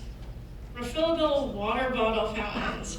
I'm gonna provide some context on this because I was unaware that this was a thing until Friday last week. So $75,000, I know it's a big, scary number. I was reached out to by UConn's trademark department, who has been collaborating with Coca-Cola on water filling stations in all the dorms. So I'm sure many of you have seen the new dorms have all these new water filling stations, and they're working on replacing all the old ones with new clean water filling stations, so you don't have to go to the bathroom and fill up your water bottle. This was a conversation I found about on Monday.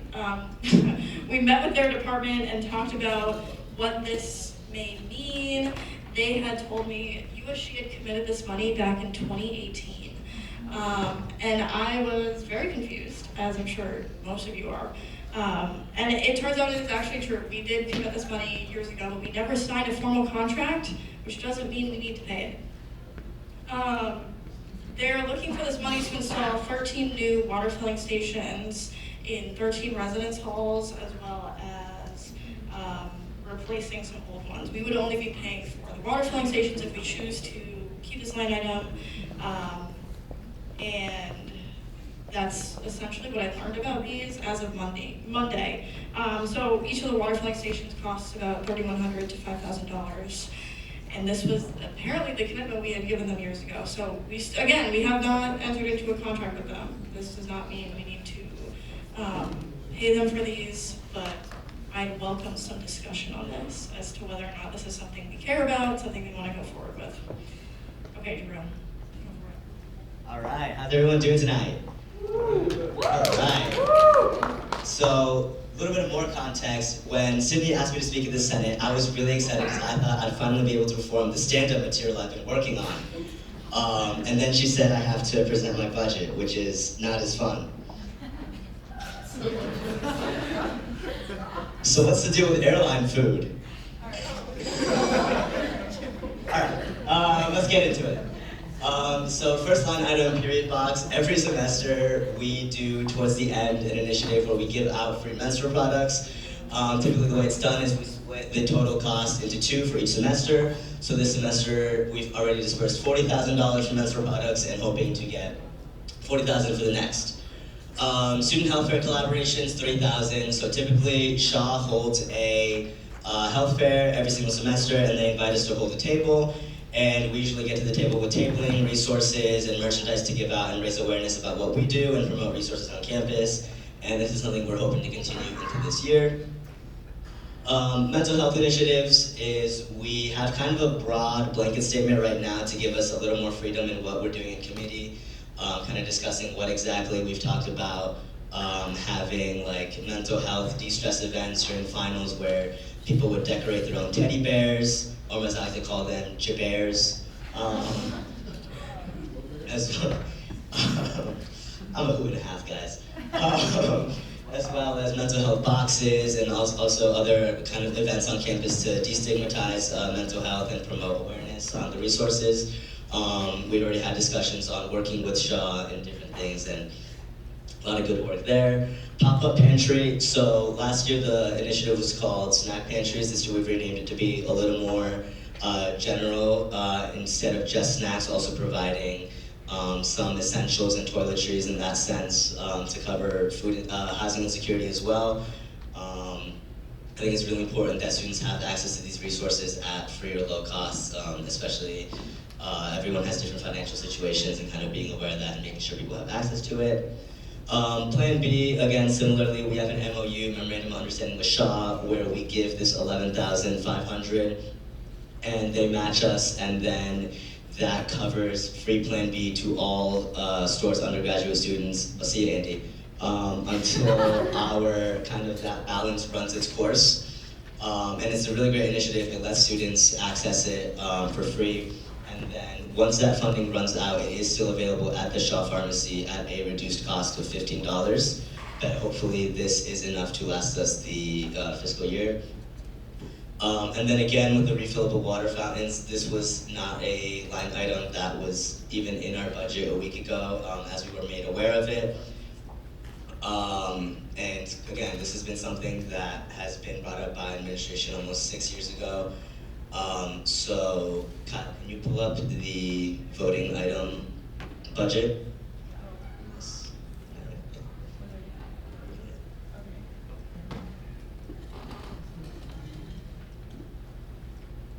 So given the nature of how this came into our budget and the kind of vagueness about it, I am going to motion to remove this line item from the budget. Do I have a second? I'm gonna have you wait on that motion until we get into the discussion section. Okay. I jumped it. Sorry.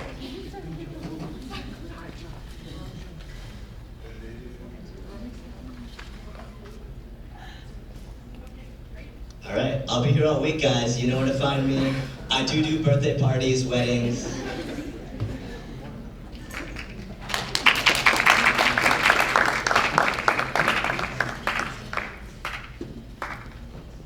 Okay, so this is the big fancy one. I'll have Brian come up here as well.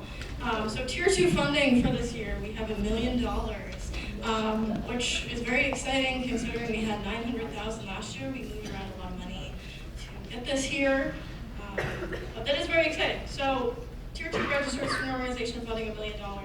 This is all for any active tier 2 organizations. There's about 450 of them that are able to request money.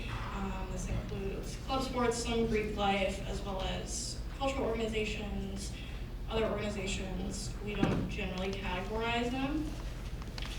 Thus far this year, we've committed about $300,000 in tier 2 money already, and it's been a month. So that's kind of what this line item is all about. Brian, do you want to speak some more about it? There we go. Hi everyone, my name's Brian. I'm the Tier 2 Funding Director. If I sound a little weird, I am recovering from getting sick, so apologies.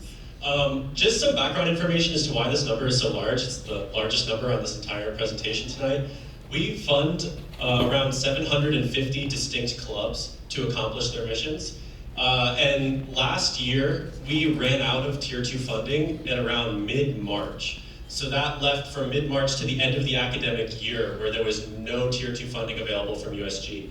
And that meant a lot of clubs had to go without USG funding, which means a lot of awesome events didn't get to happen because we ran out of money. So my mission this year is to ensure that that doesn't happen again. So Sydney and I over the summer took a look at a lot of the Tier 2 funding policies, which is the document that my staff goes over when they review funding requests from clubs. And we tried to tweak them to make the budget last a little bit longer, but the best way to make that budget last as long as possible is to just increase the budget. So increasing this budget for Tier 2 clubs means that all registered student organizations, Tier 2 groups on campus get to use our money to do amazing things. So that's all I have to say. Thank you guys. I also wanted to add some other things. We are working diligently to advocate on behalf of our Tier 2 organizations. It's kind of become clear to me, members of USG, administrators even, that the way USG is set up makes it difficult to support 750 groups. So we're kind of working on ways to figure out how to make our system more equitable for Tier 2 organizations, and we need all of your help kind of to help us advocate on behalf of you. So if you have opinions or thoughts, we welcome discussion points. You know, everything goes on the minutes when you speak in discussion, so that's important for us to take to administrators and say, hey, there's a whole lot of people with a problem with this, and we need some help covering it, because in theory, they should be interested in helping support student groups. So yeah, that's what I have to say about that. Okay. So highlights of our budget, I'll go through this quickly.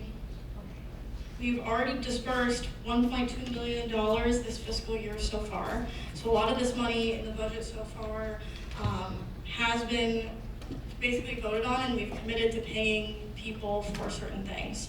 You can go through our minutes if you're curious what we voted on. That's on usg.uconn.edu.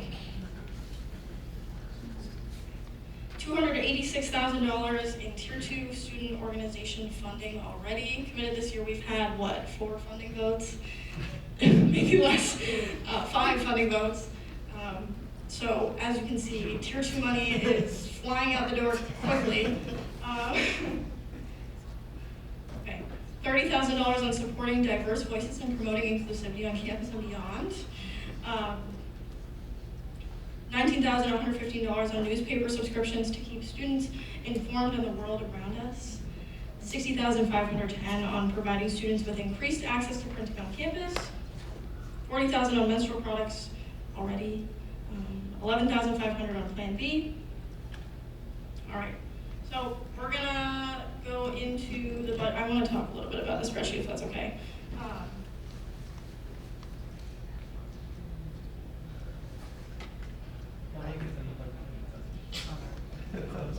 Okay, all right. So this is our annotated budget. I'm gonna go through this quickly. This is all of the money you had just seen in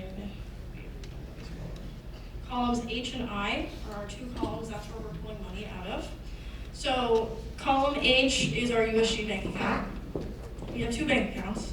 One of them is the USG account. That gets replenished every year. So we take $45 out of each undergrad student's STORE's student activity fee. That goes to us each semester. So if someone is here a full year, that takes $90 towards us. That gets replenished each year. Anything that we don't spend by the end of the year rolls over to the next year. It's about $1.8 million in student fees that we collect each year to support our initiatives and Tier 2 funding. Then we have another bank account. It's called Praxis. That's column I. That account does not replenish every year. We inherited that account from a Tier 3 organization that had folded in on itself, essentially. They had several $100,000 in their account, and that needed to go somewhere. So it was given to us, and the point of this is to spend it down to $0. We will spend it down to $0 this year, which is why we have a donations line item this year, to get rid of any of the extra money that would not be used towards our other initiatives. And the point of using that account is to address food insecurity, housing insecurity, other advocacy needs. So it can only go to specific initiatives. So those are columns H and I. You'll see, so this is from our preliminary budget. We've already gone through this back in Senate. Changes from April to July when we passed a second preliminary budget to cover our WEPA printing. Then overall changes is column K from April preliminary budget to final budget today. Green means the budget line item increased, red means it was decreased. We made several changes. If you're curious at looking at this, we will have this publicly accessible to everybody.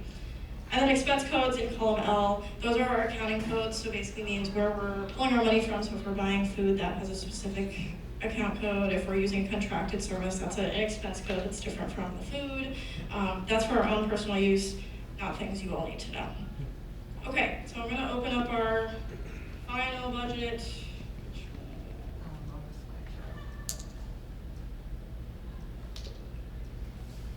Okay, so this is the neatened up version of that last slide.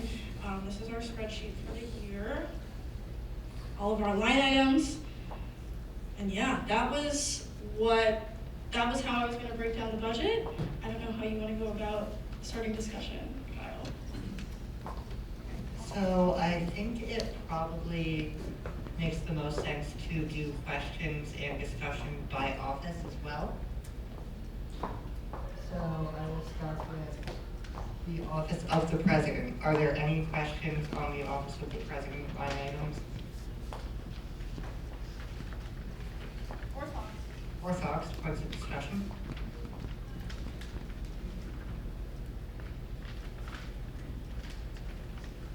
Okay, we will move on to the Office of the Comptroller line items. questions, thoughts, points of discussion?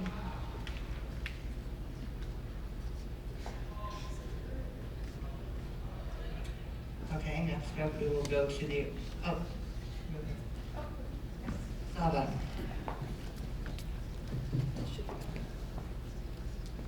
I was wondering what the student employees do. So we all get paid to run the advocacy initiatives. So you have 6 elected officials, president, vice president, chief diversity officer, comptroller, chief justice, and speaker of the Senate, who are supervising different departments, basically. So senators do not get paid. We have advocacy directors. I have 4 direct report directors / deputies in my office. I have 10 funding staff. There's several advocacy directors out of the Office of the President, who we just met, deputy directors for each of them. We have a deputy speaker for the Speaker of the Senate. Chief Justice has a deputy chief justice. What am I missing? Vice President's office. We have OSS staff. Wait, where did Angela go? Oh my gosh. OSS staff. There are, how many of you are there? 6. And then we have University Senate Committee reps who are paid, am I missing anybody? Oh my gosh, Tay's office has 3 direct reports that are DEI manager and 2 advocacy coordinators. Thank you for testing my knowledge on our roster. Any other, yep, Smith? Oh, sorry, is there a question back there?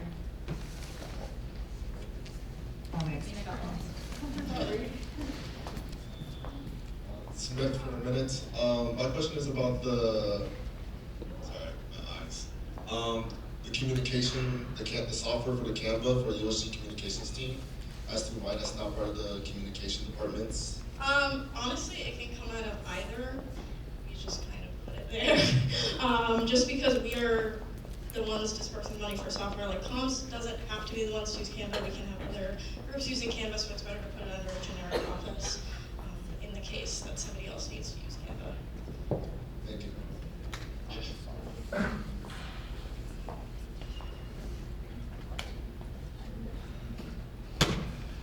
Any more questions? What's the discussion?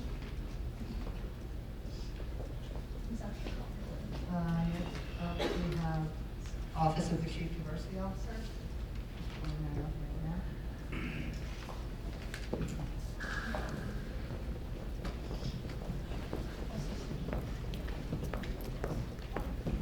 Hi, my name is Caroline for the minutes. I was wondering about the natural hair vending machine. Obviously, you said that's a new project, so I was wondering, like, if you could estimate how much like interest or need you have for that already. Just it's the same amount of money as other initiatives that are going to serve the entire student body. So I just wanted to know if this is something that there's a lot of demonstrated need for already. Yeah. So we had a little, I guess, like pre-launch. I guess there were pre-hair products given away at Husky Market last semester, and those were gone literally within hours. So we have already seen a demonstrated need of products on campus. Also, given where we are, just like in the middle of Connecticut, up north, the nearest like city is Hartford. If you don't have a vehicle getting there, it's a very long bus ride, or Amazon. And then mailroom, all that stuff. So just making hair products accessible. You look good, you feel good, making sure students on campus feel as though their needs are being met, especially like hygienic wise. Did I answer your question? Smith?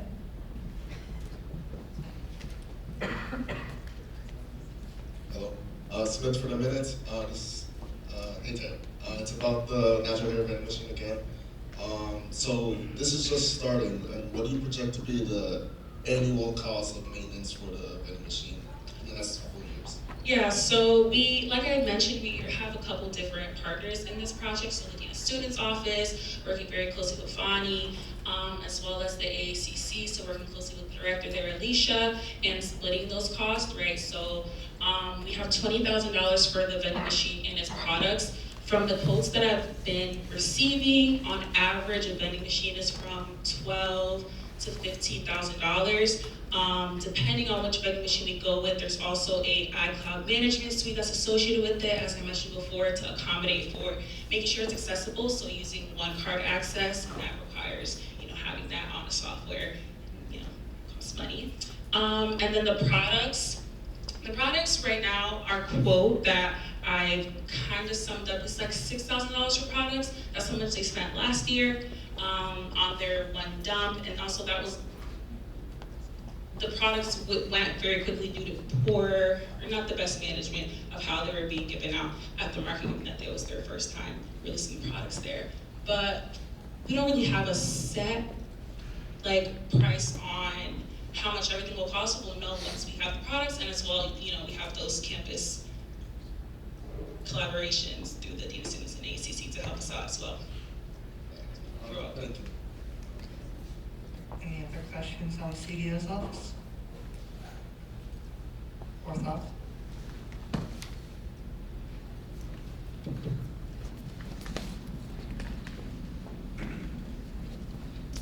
How will the distribution of the hair products work to make sure it equally benefits the student body? So will it be limited to a couple per student, and will the hair products be more general or more specified? So, two-pronged question. The products, obviously going out asking students, what kind of products do you want on campus? What can't you find at your local store that it's difficult to get? And how products will be dispersed among students. So using the one card feature that I mentioned, you'd be limited to a couple swipes per week. Thank you. You're welcome. Oh, we have a question. Hey, my name's Chris. My question on the natural hair vending machine is how many students would this reach to, as well as, second question, what would the funding for next year look like?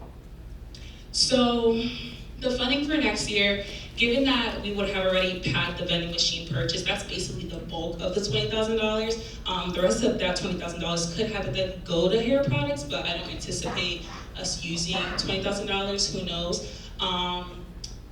Your first question was how many students would benefit from as many as they wanted. The machine is going to be in the student union, so anybody can go up and get products. Anyone can go there and request products, so as many students as possible, hopefully.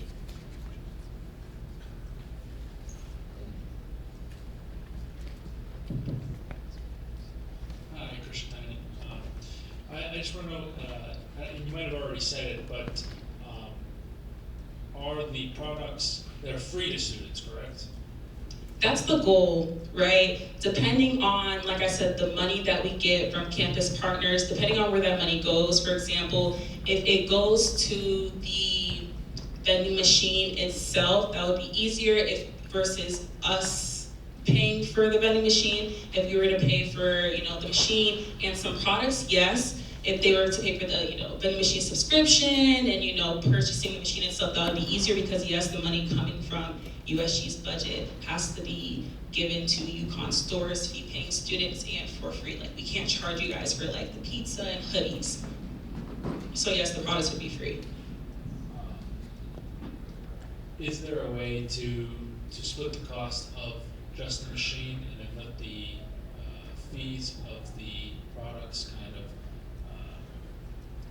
be put on the students that are buying them, because the access would be given to them because it would be coordinated by the student government, but then any student who might be able to do them, just like anyone else who would go out to the town to buy their hair products, they would then go to the vending machine, have access, which is given to them by the student government, but then the fees of the, or the cost of the hair products themselves wouldn't then be on the student government,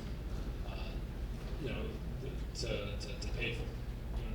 So you're proposing that the money that is being put towards the vending machine be then reimbursed back into students? Essentially, I can see first of all, it's a really awesome idea. Yeah. But I'm wondering if, I guess, the money that we're spending, if that can go explicitly into the machine itself to provide the access, but then, so we can kind of curb our reoccurring costs of free products, if we can then just have it operate like a regular machine. I'm super new. Yeah, no worries. Yeah, so we've been looking into if we can get campus partners. So, for example, if the Dean of Students Office could pay annually for this, because we don't want to commit, we cannot commit future USG officers to paying for those products, especially if they don't want to. And we've seen an example of that already today. So, like, we're exploring options to find campus partners, I think, is what you're looking for. Is there already a memorandum of understanding there with nobody? No, this is, like I said, very preliminary. I just met with the Dean of Students, Alicia, figuring out who we're gonna purchase products from, finding a vendor, getting them on Husky by having a contract with them so that we can get products either for free or subsidized. It's all a part of a very long and tedious conversation. So, to your point, we've spoken about that. Isaac has brought that up too, having it be potentially free revenue, and you could have money being put back into the vending machine so that can sustain itself long term, and we won't have to, compromise future USG members in a sense, if that's where some of the worry is coming from. But we do, there's outside money coming in and money inside internally. I'm not sure if I'm answering your question though. You absolutely are. The only thing, and I'll share my concern lastly, is just because Sydney, that's your name, right? As Sydney mentioned, tying future student governments to these recurring costs of free products is one thing I think about in terms of I just see my student fees going up semester after semester. So, and I'm thinking about that for myself and everyone. Maybe that's just due to my lack of understanding. So, if I'm wrong, somebody definitely jump in and stop me. But that's just my basic understanding. I think I'm getting that. With that said, that's my only concern. Thank you. Yeah, it's a cool idea. I just wanted to tell you what I was thinking. I'm not trying to. No worries. We can continue the conversation. I don't mind. I'm not meaning to cut you off or anything. I'm just curious, and I'm trying to answer your questions. Same as anyone else who might be having, similar thoughts. Yeah. Sorry, I just want to respond to that because it's a really good point, and it's something that we've been thinking about for a couple of years now. I think, you see we have period blocks up here. That's been a reoccurring fee. We've done that for I think 6 years, something like that. It's been a long time we've been doing it.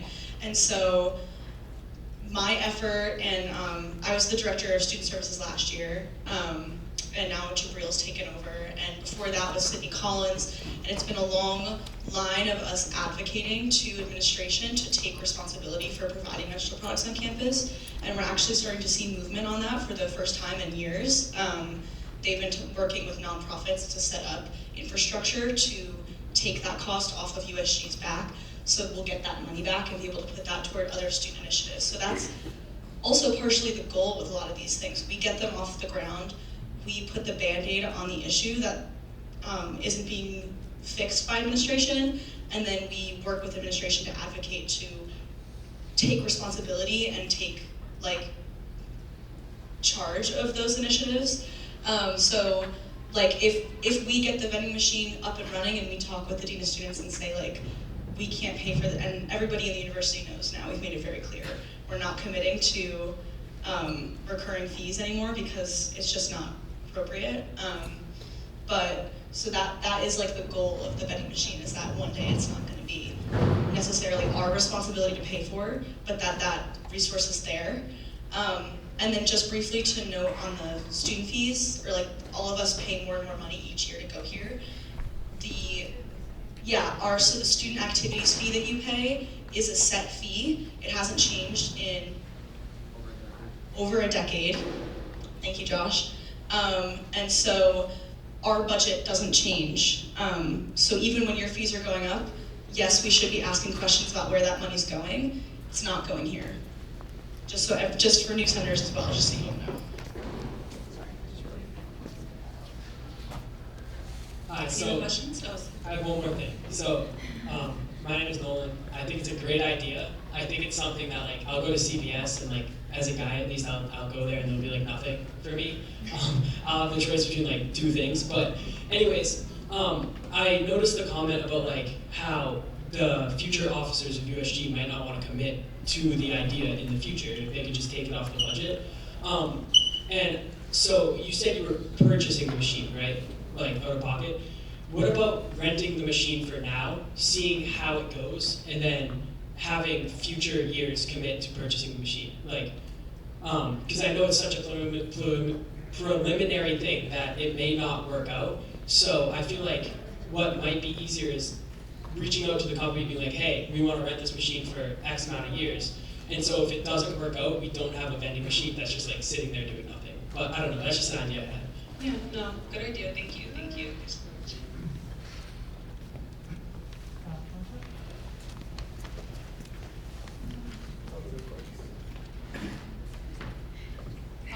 My name is Caroline again. I was just wondering, because you said there's going to be like the one card system with the limited amount of swipes per week. How are you going to ensure that the products are going to go for people that actually need them? If they're going to be free, like for people that can afford them regularly, compared to like the average student if it's via the one card? I mean,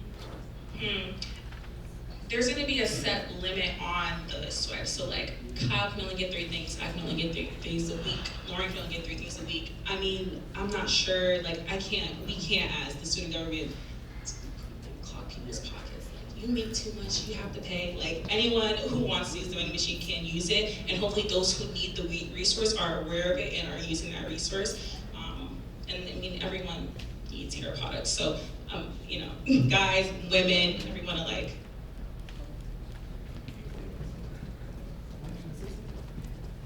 Hold on, did I answer your point? Okay. Josh, for the minutes, is it possible to make this work like meal plans in the summer, where you get a certain number of swipes in a day or in a week, and then if you want to go beyond that, you can decide to pay more? That way there is fee revenue generated from this machine to self-sustain it, but we're still offering it for free? Also a good suggestion. We could potentially do that. We'd have to, I'm sure that's... and see how they do it, yeah. But noted, thank you, thank you. Any other questions or ideas on the CDS budget? Yeah. Yes?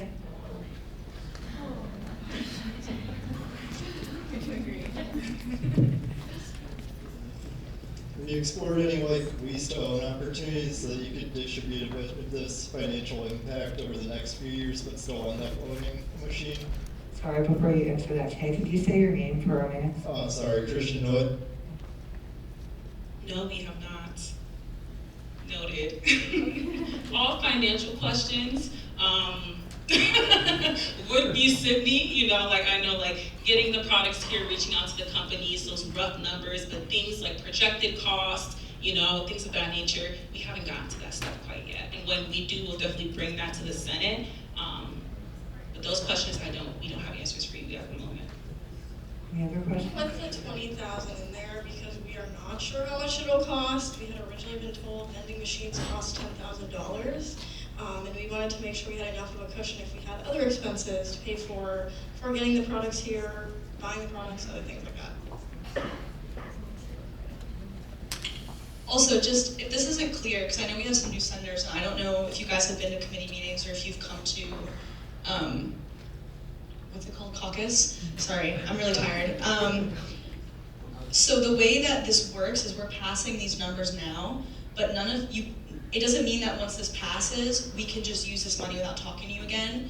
If Tay gets a quote for a vending machine, that then has to come to her committee, be discussed, be voted on, come back to Senate sometimes. Like this isn't like a one and done, so all these questions are really important and valuable, but should be also brought up in DNO, just so everybody knows. Like this isn't just, we put this up here and then we just spend it all. We can't do that. So this is just like we're setting the budget for the year.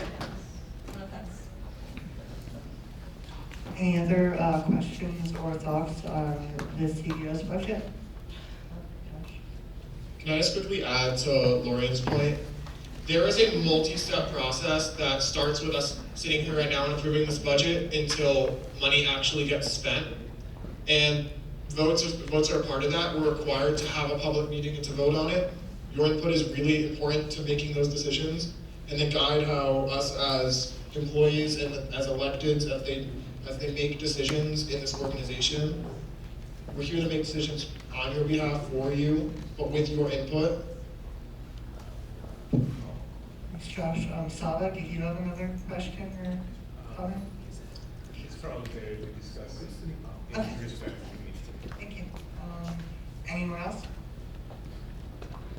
Okay, we will move One thing on. to add, like I said, if anyone wants to talk to me more about it, there's a lot of good questions about like different ideas, which we haven't had a lot of discussion about. So please feel free to email me, to reach out.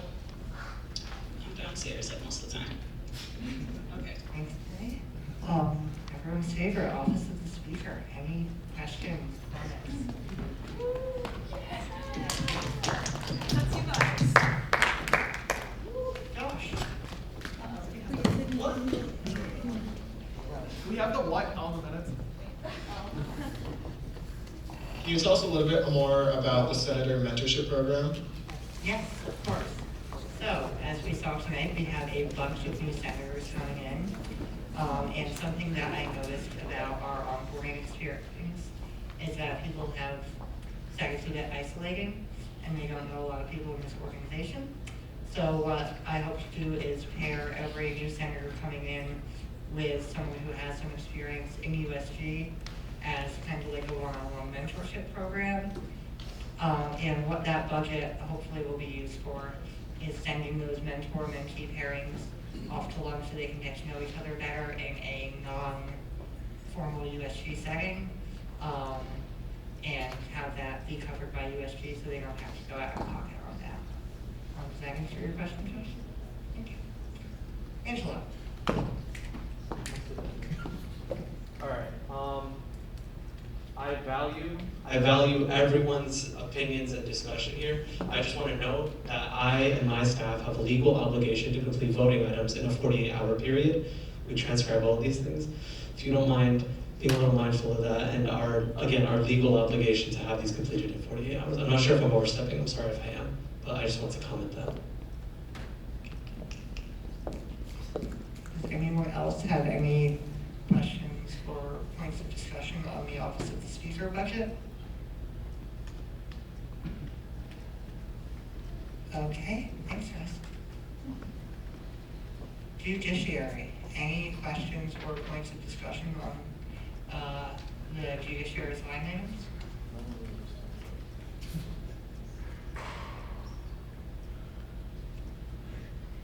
All right, communications team.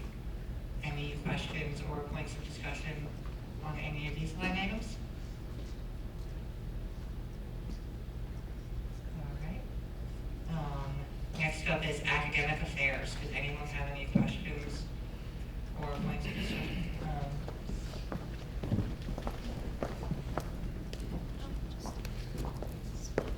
So this is mostly a question about next year's budget. So I'm noticing that half of the academic affairs committee's funds come from the UConn per praxis funds. So that's like $72,000.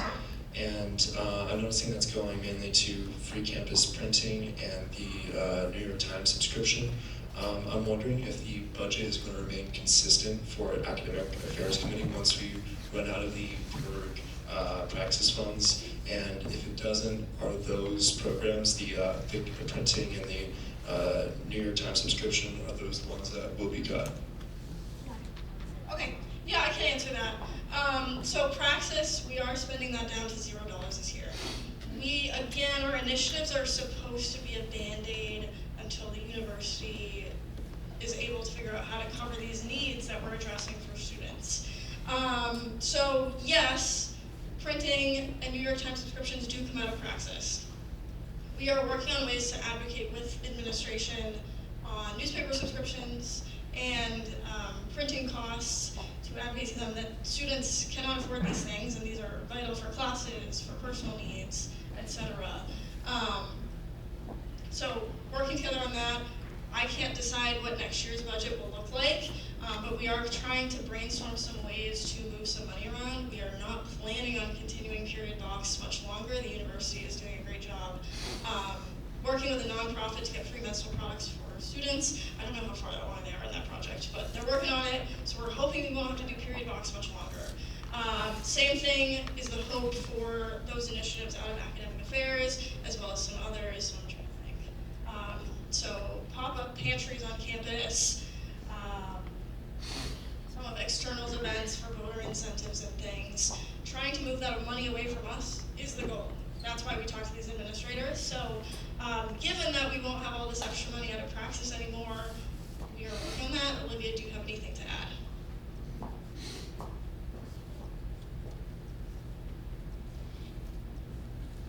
So first of all, thank you for that question.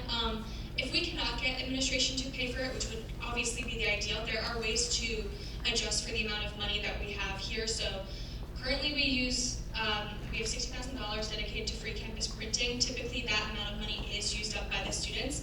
We could reduce the amount of money that we're giving to students. We have $15 in everyone's account. We can reduce it to $2 to $3. That could be a way to move forward where we're operating on less money. Hopefully we don't have to move forward in that way. In terms of the New York Times subscription, we could potentially pursue ideas where we're providing the subscription for less students. We do it for every single student, but we'll have to look into that in the future, and that will be up to the next director. But hopefully the administration will be paying for these things. Thank you. Any other questions or points of discussion on the academic affairs budget?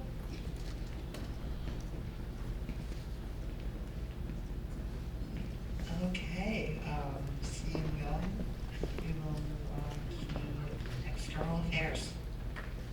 Any questions or points of discussion on the external affairs budget?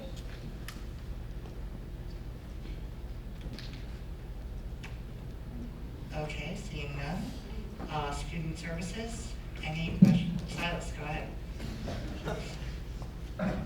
Yeah, I'm Silas for the minutes. I just had a question about the refillable water bottle fountains. So this was something that in 2018 we talked about giving, I think it was $75,000 or $100,000, and then it like went away until 2024. Is that my correct understanding? So my understanding of this, and I didn't know enough about this until recently, 2018 was when we originally committed the funds. This was a talking point for us for some time. People were interested in doing this. I remember 2022, two comptrollers ago, had asked to move forward with this initiative through email chains. There was no contract set up for this. Right. So they didn't commit those funds that year. They were just saying, okay, we're going to use Coca-Cola's funds. They've contributed. They contributed $100K. We'll just use theirs until we feel like coming back to USG to ask for more, basically. That's kind of how that happened. I know you know some. Okay. Oh, okay. So this $75,000 is based on emails from 2018. Yeah. And 2022, yes. That they're not asking. They're coming back to us and asking for them.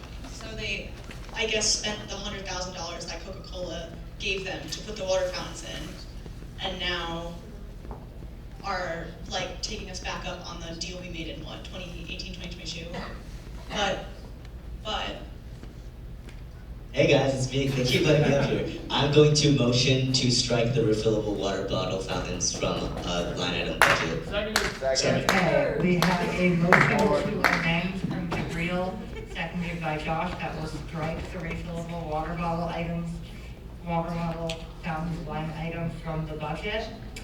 So now we are going to enter questions and discussion only on that motion to strike. Are there any questions? Yes, Sullivan.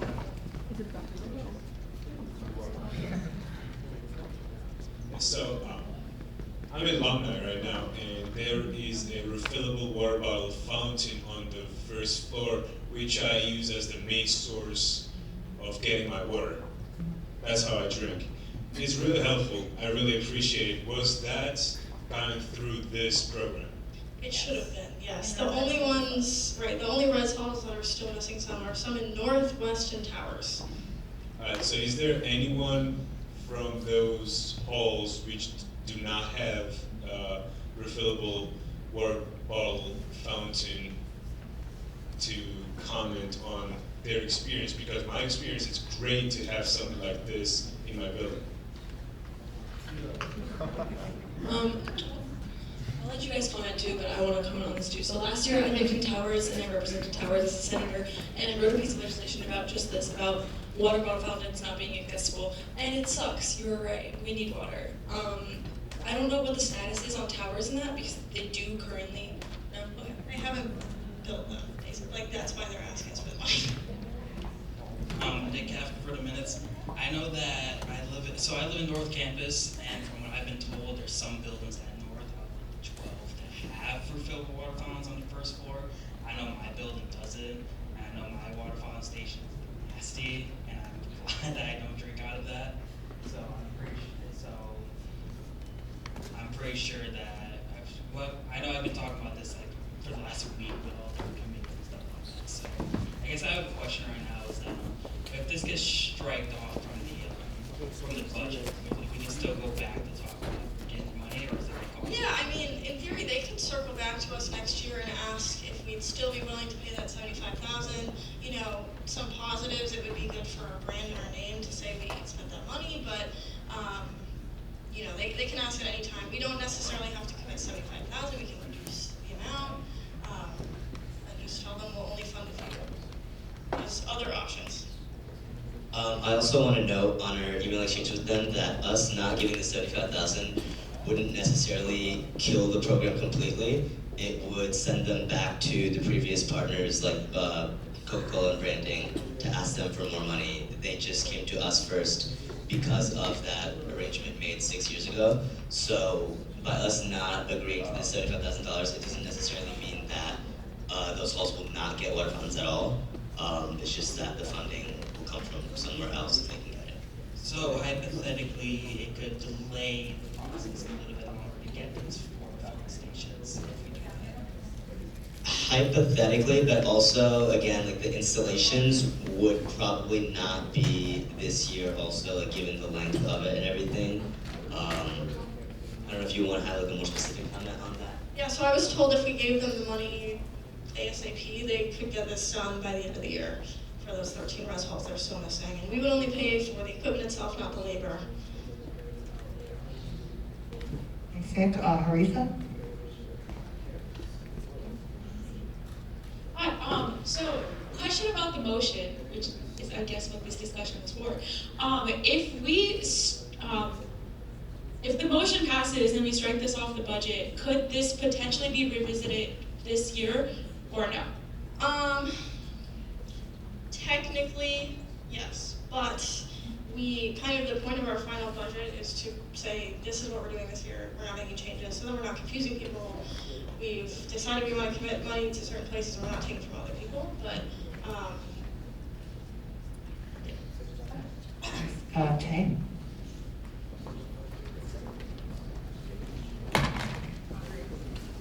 And I mean, on that discussion, when this motion does get, if it passes or not, where will this money be going is another topic of conversation. Where will the money be being dispersed into? Will it be going into you know, is there a relative like a passion project fund? No. So yeah, where would the money be going back into essentially, and what could that be? Just a other section where this topic could potentially be revisited with a lesser dollar amount, because this is a really good initiative. You know, humans need clean water, but 75.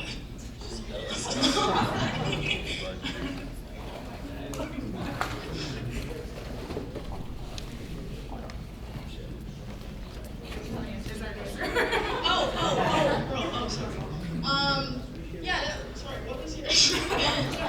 Where's the money going? I mean, it can go, technically it can go anywhere, but ideally it would just be that reserves, or tier 2s, any place, really. Thomas McMillan for the minutes.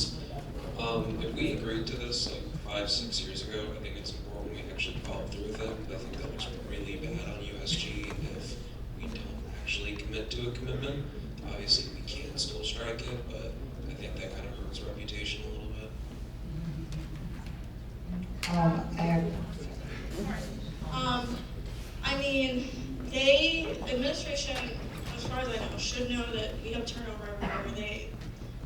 To be honest, they rely on us turning over every year.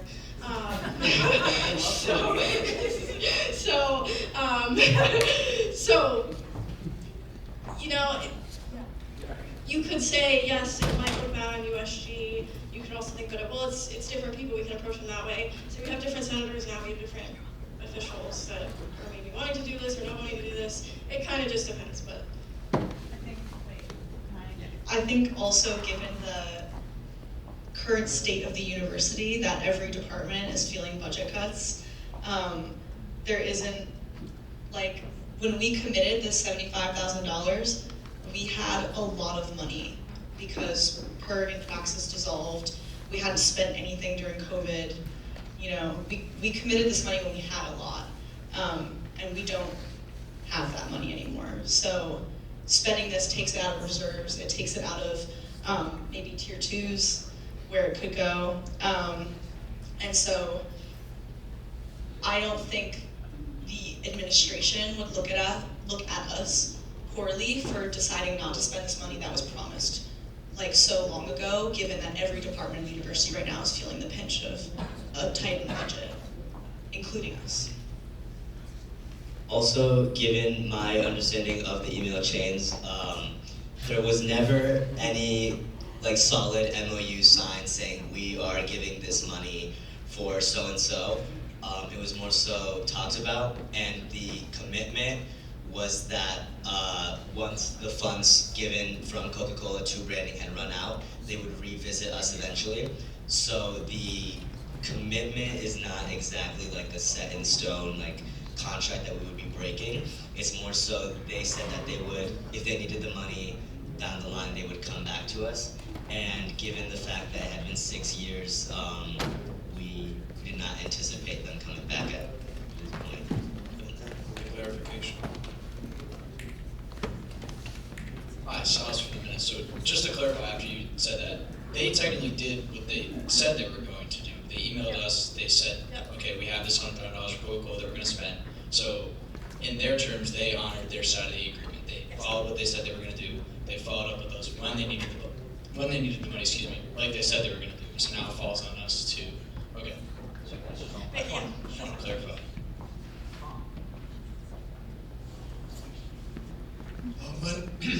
My name's Nick for the minutes. I just want to say I live in Northwest, and this like is a real problem for people in my hall and surrounding halls. Like we don't have like this is not good water. Like the water tastes like you can taste it's just bad. So while I don't think it should be USG's responsibility to necessarily pay for it, I do think it's an urgent matter, and if we know that paying for them now would provide that, then I do think that's something to just consider personally, because not just I know that's been a problem.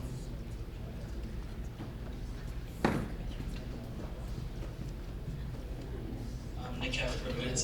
I just want to make a quick comment. I think it's a bad idea to structure this from here. So I feel like a lot of people feel the same way, but I just want to make it clear. I think it's a bad idea getting rid of, this from our line item. Coach Pena.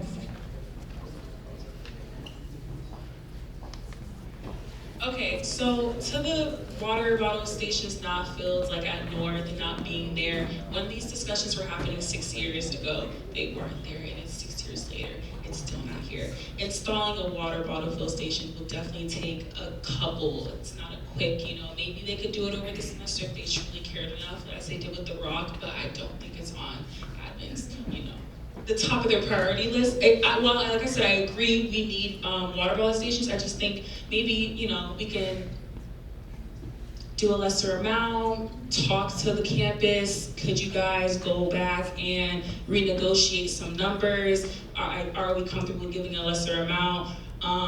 But for the time being, because it...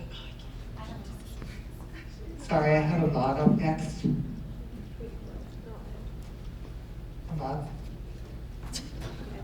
Wait, don't suspend. No. You're gonna suspend. Suspend.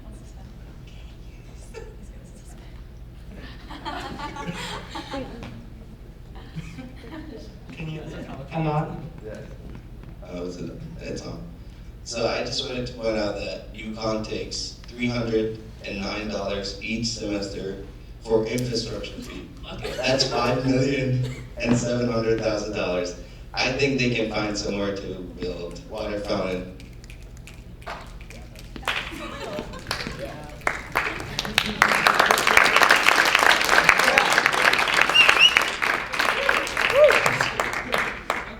Yes, that's what I wanted to say. I would love for this to get done. We need the fountains, but at the same time should be the responsibility of the people who built the residence halls to have a water fountain in the residence hall. So I think the fee should fall on them. So can we either decrease the amount of money, because 75,000 is a lot, or talk with the university so the respective department of the university can pay for it? Yeah, we can decrease it, we can talk to the department. You all as senators have the ability to write legislation or statements of support in the sense that, you know, telling administration we want these water filling stations, we don't think it should come out of our budget because we're not really, well, we're solving a problem, we're not advocating on behalf of solving a future problem. We're just kind of giving the money to fix the problem.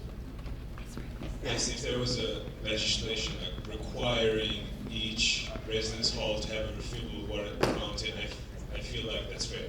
Right, we can't mandate them to do anything with legislation, but if a large group of people goes to them, They agree to. this is a big problem, we need to get this fixed, that's how you do it. Thank you.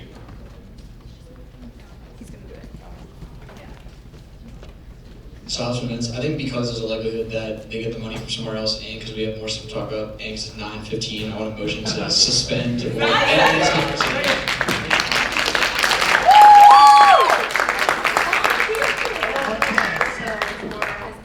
Everyone who's new, what Silas has done is make a motion to suspend debate. We are going to go into an immediate vote on that motion, which requires a 2/3 majority to pass. A vote of yes is to end discussion now, and vote immediately on Jabril's motion to strike the refillable water bottle fountains line item. A vote of no is to keep discussing. All those in favor of ending debate now, please raise your hands. Senator. Only senators may vote.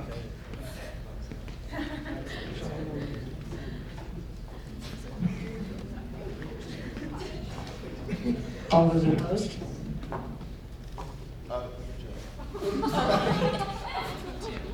Two. All abstaining? All right, by a vote of 18 to 2 to 2, the motion to suspend debate passes. We will now move into a hand vote on the motion to strike the refillable water bottle fountains line item. A vote of yes is to remove this $75,000 from the budget. A vote of no is to keep it. All those in favor of removing, please raise your hands.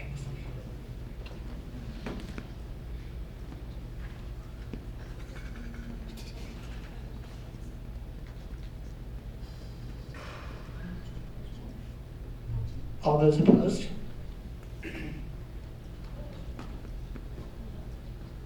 All abstaining? By a vote of 14 to 5 to 4, the motion passes. Yes, if anyone abstained, please see Tanya. Tanya, can you raise your hand? So your name can be recorded in the minutes. Are there any more points of discussion on the student services budget?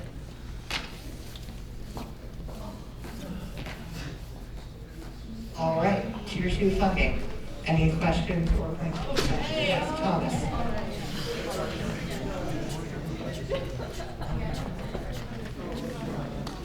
Thomas Vermillion for the minutes. I'm all for raising the budget for club funds. Myself and my last institution was very much involved in a lot of clubs. However, hearing that the budget was blown through last year very quickly and is seemingly on the same track this year is very concerning. What is actually being done to control that? Is there any responsibility going on? Yeah, so there is no current process to register yourself as a registered student organization. We don't have any control over that. That's a completely separate office. We've been told no, we can't be involved in that. Anybody can request to be an organization basically anytime. So USG, to be quite frank, has gotten past the point where we're physically able to support as many organizations as have cropped up. Now, as it currently stands, our model is kind of more about equality, so everybody has up to $15,000 in funding. We are working on making a more equitable model, though. As our funding policies currently stand, that doesn't really impact the equity of the system. So we brainstormed some ideas about making tiers to tier 2 organizations. So those getting outside funding would get less than others. Then we're making the equity model more prominent. We can't technically roll that out anytime soon.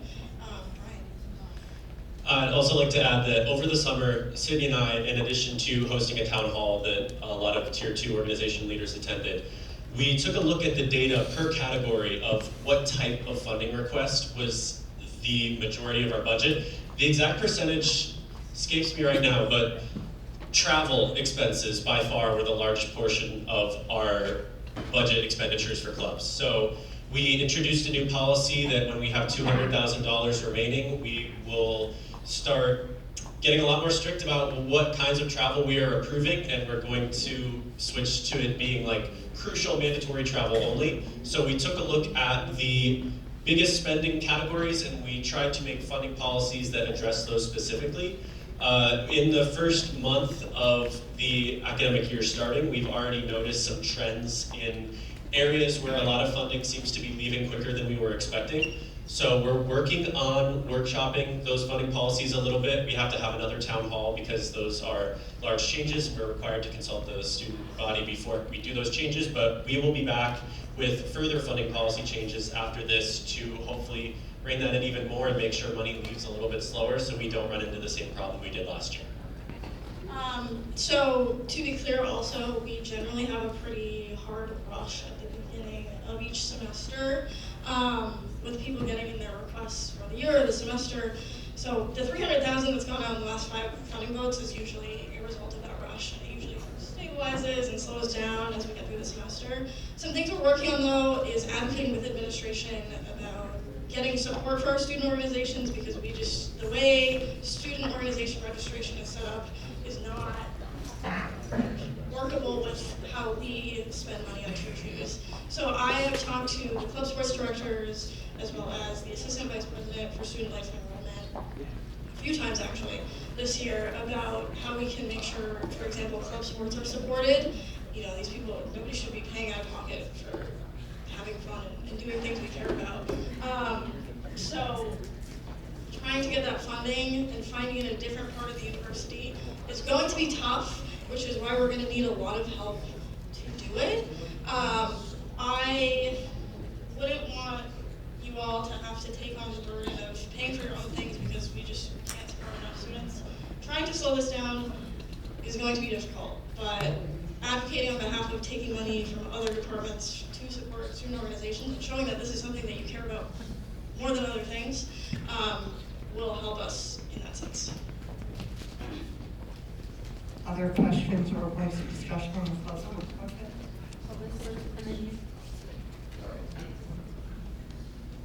Hello, I'm Colin Gerbelding. I'm with the UConn Men's Club Cross team here. And I'd just like to say I think the way the system's set up, where you allocate funds $15,000 per team or per club organization, is ineffective in the fact that if you don't request your funding in time, but you budget that in, then you can be left out to dry like you were a lot of people were last year. And so I think that way is ineffective, and I think the personal way to solve that is you have to divide, like you guys were kind of mentioning, depending on what clubs need the funding and whatnot. So whether you divide that between club sports and then other funds, and then there's a Greek club part of it too. I think that's extremely important. And then also considering, you said if they're receiving outside funding, does that include like dues paid by the members or whatnot? Because yes. a lot of people implement that more, especially with such a limited number of money that people are receiving. Right. So that will kind of be the modality we're using for the tiered structure of tier 2. So if you have dues from outside, if you have foundation accounts, if you're getting money from donations, etc., your USG funding would essentially be slashed. Which is not good, and I wish it didn't have to be that way. But we need to try to be equitable to as many organizations as possible. So yeah. all works out with administration advocating and showing that this is something we care about is important. I would say that I understand how you feel that that would be an effective way of dividing people, but a lot of times people are using external methods of funding to account for the lack of funding they receive from university. So I think that only worsens the problem. Because for example, for us, we pay dues because we have a lot of associated fees with our league, with our uniforms and whatnot. And so with the reduced funding each year, and obviously if we don't even get our $15,000 that we could spend, using external funding is the only way that we can do that effectively each year. And so if our funding is cut even more because we're trying to supplement that, I think that just amplifies the problem way more. And I know a lot of club sports are in the exact same boat. Right, so from our perspective, we absolutely want to be supportive of club sports and help you guys, be able to go on these trips and go to these competitions and things. Last year, club sports was actually the primary reason we ran out of money quickly. We used about 40 to 45% of our budget on club sports. That was almost $400,000 on a group of 300 people when this money comes from 19,000. So clearly, we have an equity issue. That means about 0.02% of the population gets everybody's fees, which is 45% of our Tier 2 budget, which is not equitable. And so we're trying to fix that issue, but we also want to add some supplements and cushions from the university to try to get those extra wages covered, because you guys shouldn't have to be paying out of pocket.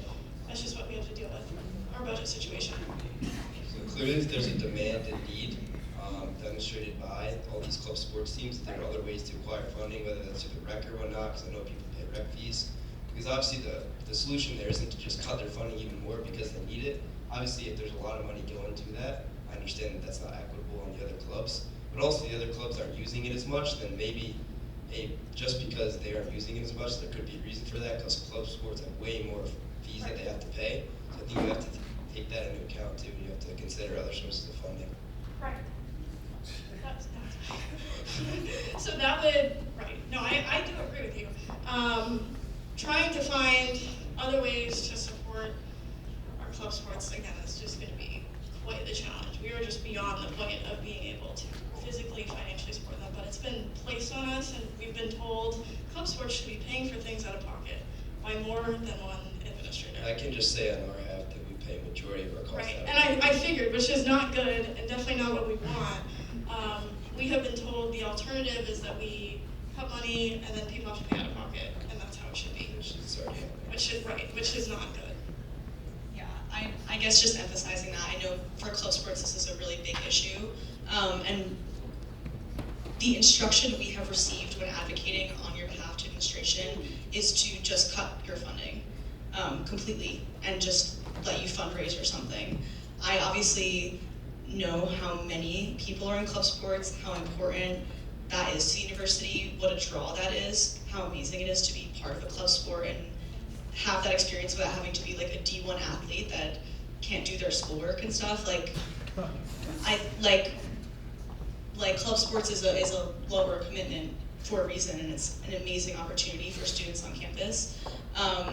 So we don't want to cut your funding, and we're going to be following up with club sports soon, probably, to talk to you about the issue we're experiencing, trying to advocate on your behalf and kind of get you guys involved in the advocacy process, because what we're saying, yeah, we need help, and what we're saying isn't it's not making a difference, and it's not coming from you. So, yeah, this conversation won't end here.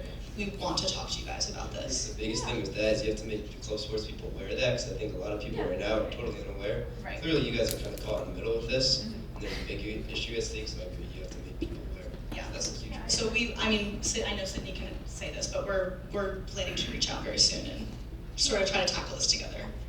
Yeah, we met with them last week, but that was mid last week, right? We met with them last week, and that was unnamed administrators.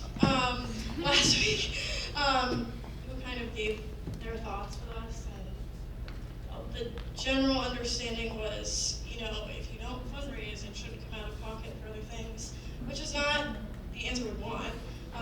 Having some support from you guys is extremely important on that. I want to put together, and I think Brian, we talked about this, we want to put together some kind of club sports town hall where we can all kind of talk about how to get you guys supported by the university, because we're going to need strength in numbers, to be quite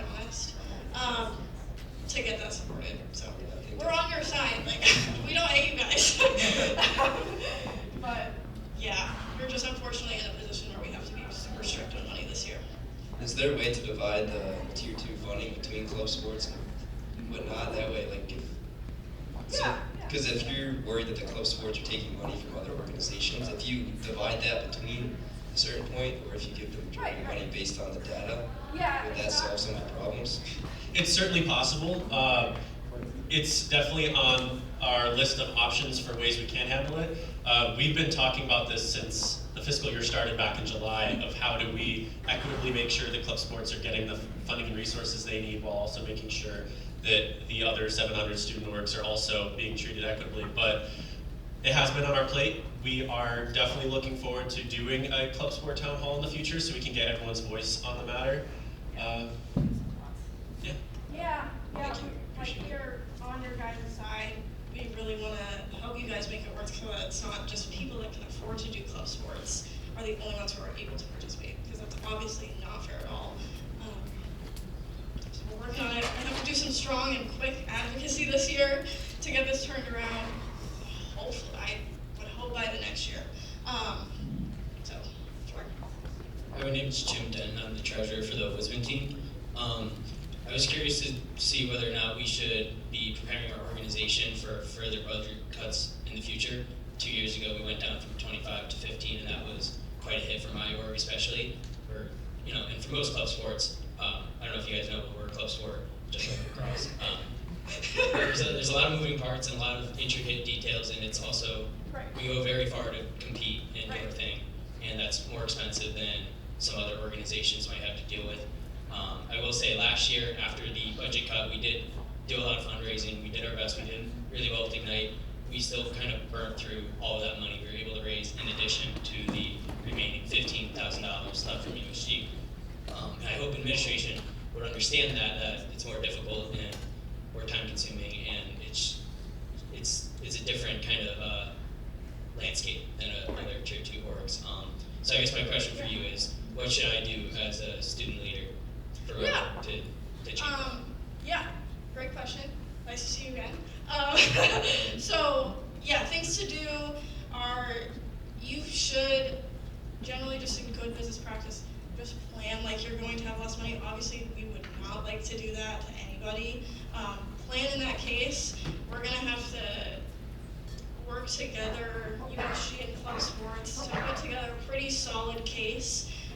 Every year for our student activity service fee advisory committee, I have to put together a report on all of our spending data anyways. So kind of in collaboration with that, we can try to work together. That's kind of going to be the point of the town hall, so then we can all have a conversation and put together some data. Administration does respond to data, so if you guys have data on how much you're spending out of pocket, I think would also be extremely helpful. And then trying to show the masses how much we care about club sports. Obviously, this is a sports school, so not having club sports is not a good thing, and then in making it a group of only people that can afford it is also not a good thing. So those are some interesting things. We're going to be reaching out soon, right? Like, I'm hoping to reach out pretty soon about all this, because it's become clear this is a pretty big problem that we're having supporting everybody. Yeah, and just some background for why that cap was brought down. We've been talking about it a lot, but the Praxis budget that had been supplementing a lot of other committees in USG, like the water bottle filling stations that was marked when we did have the Praxis money, that has dried up. Meanwhile, the amount of registered student organizations on campus has been growing. So we've been trying to balance the decreasing amount of funds that we're given with the increasing amount of student groups on campus. So that's been a struggle for us. It's something that we're constantly trying to look at with adjusting the funding policies to be as equitable as possible. And like I said, we're going to be coming to you guys soon with another batch of changes that will hopefully make the money last even longer for student groups. So stay tuned on that one. Yes. Again, strong advocacy is going to be super important for this. So I appreciate you guys being here to show your support. And thank you guys too. You've both been helpful with responding to emails and stuff like that too. I tried. Thank you. We have Silas. Hi everybody, my name is Silas. I think that we're all very well aware that club sports, especially with the tier 2 funding, it's a beast to be conquered and we're not really going to help it. I don't know that as much as conversation here is productive, I don't know that we're going to get anywhere with that. And because of it, I would like to motion to suspend this conversation. Silas has made a motion to suspend debate. That has been seconded by Josh. Once again, this is a vote to end discussion here and vote immediately, or not vote immediately. Actually, yes, this is our last thing. So to vote immediately on the budget. All those in favor of ending discussion now, please raise your hand.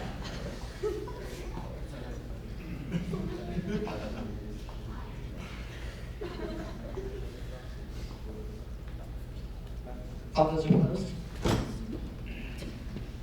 Abstentions? All right, that passes 19 to 0 to 1. We will now move into a hand vote on the budget itself to approve. All those in favor of passing the budget, please raise your hand.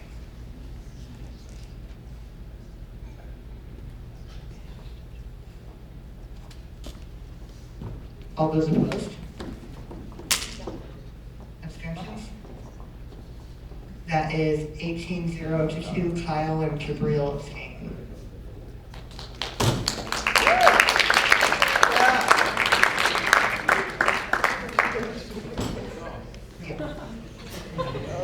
Sorry, really quickly, one last thing. If you're a student leader of a Tier 2 organization on campus, or just anyone in this room, if you have any ideas for how to solve a lot of the problems we've mentioned today, please come into the office, talk to Sydney and I. If you don't have time to come in the office, comptroller at usg.ucon.edu, funding director at usg.ucon.edu. Your ideas are vital, because two of us can only think of so many things, but this whole room can think of so many more. So if you guys think of any awesome ideas for how we can be more equitable or solve any of the problems that we mentioned today, please stop by, please send us an email. It would be greatly appreciated. Thank you. Thanks, Brian. Thank you to everyone for sticking with us through that. We have 2 more quick votes, like 5 more minutes, I promise, and then everyone can go home and enjoy the rest of their day. So first up, we have a motion to disperse $900 from the Office of the President's membership events, giveaways, and other cabinet needs line item for retreat expenses, and the breakdown on that is $350 for cans and wraps, $350 for transportation, and $200 for big wine. Aruma. Hi guys, I'll make this as short as possible, but we're having a retreat. Tentative date is to be determined because it was supposed to be the 19th, but we're gonna push it to give you guys some time to plan and prepare. I asked Ahmed, our lovely chief of staff, for some quotes, and these were the quotes. I want to give you guys lunch because it's about like 12 to 1 again, tentative, so I want to provide some food for you guys. Or, well, lunch is 12 to 1, sorry guys. So I'm tired, man. And then the transportation fees are for the buses for those who don't have vehicles to bring them to 4 Arrows, which is where it's going to be held. And then in case you don't want pizza wraps, we also have pizza, which is the same pizza fried beforehand. So yeah, if you have any questions. Thank you. Are there any questions? Any points of discussion? All right, we'll move into a hand vote. All those in favor?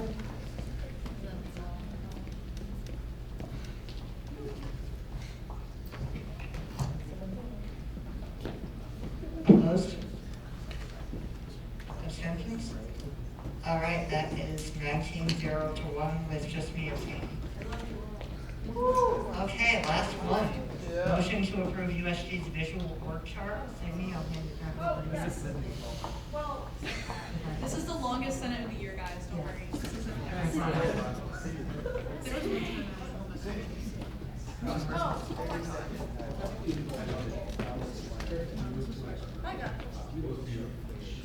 Okay, everybody. Last voting item, our visual org chart. We are required to pass the visual org chart anytime we make changes to position names, position titles, if we increase or decrease the number of positions. The visual org chart must be changed. So, a month ago we made some changes. We renamed SOC to OSS. So those naming conventions have been changed. Fiscal manager is now deputy comptroller. DEI manager is now deputy chief diversity officer. I'm trying to think of the other changes. Oh yes, and funding director formerly funding supervisor, as well as funding assistant directors, which were formerly funding assistant supervisors. So all of those names have been changed on here. The conventions of physically where in the space the names are has not changed. I would welcome any questions or feedback or concerns. Any questions or points Oh, of thank you, discussion? Olivia, for making the original mock of this accessible visual art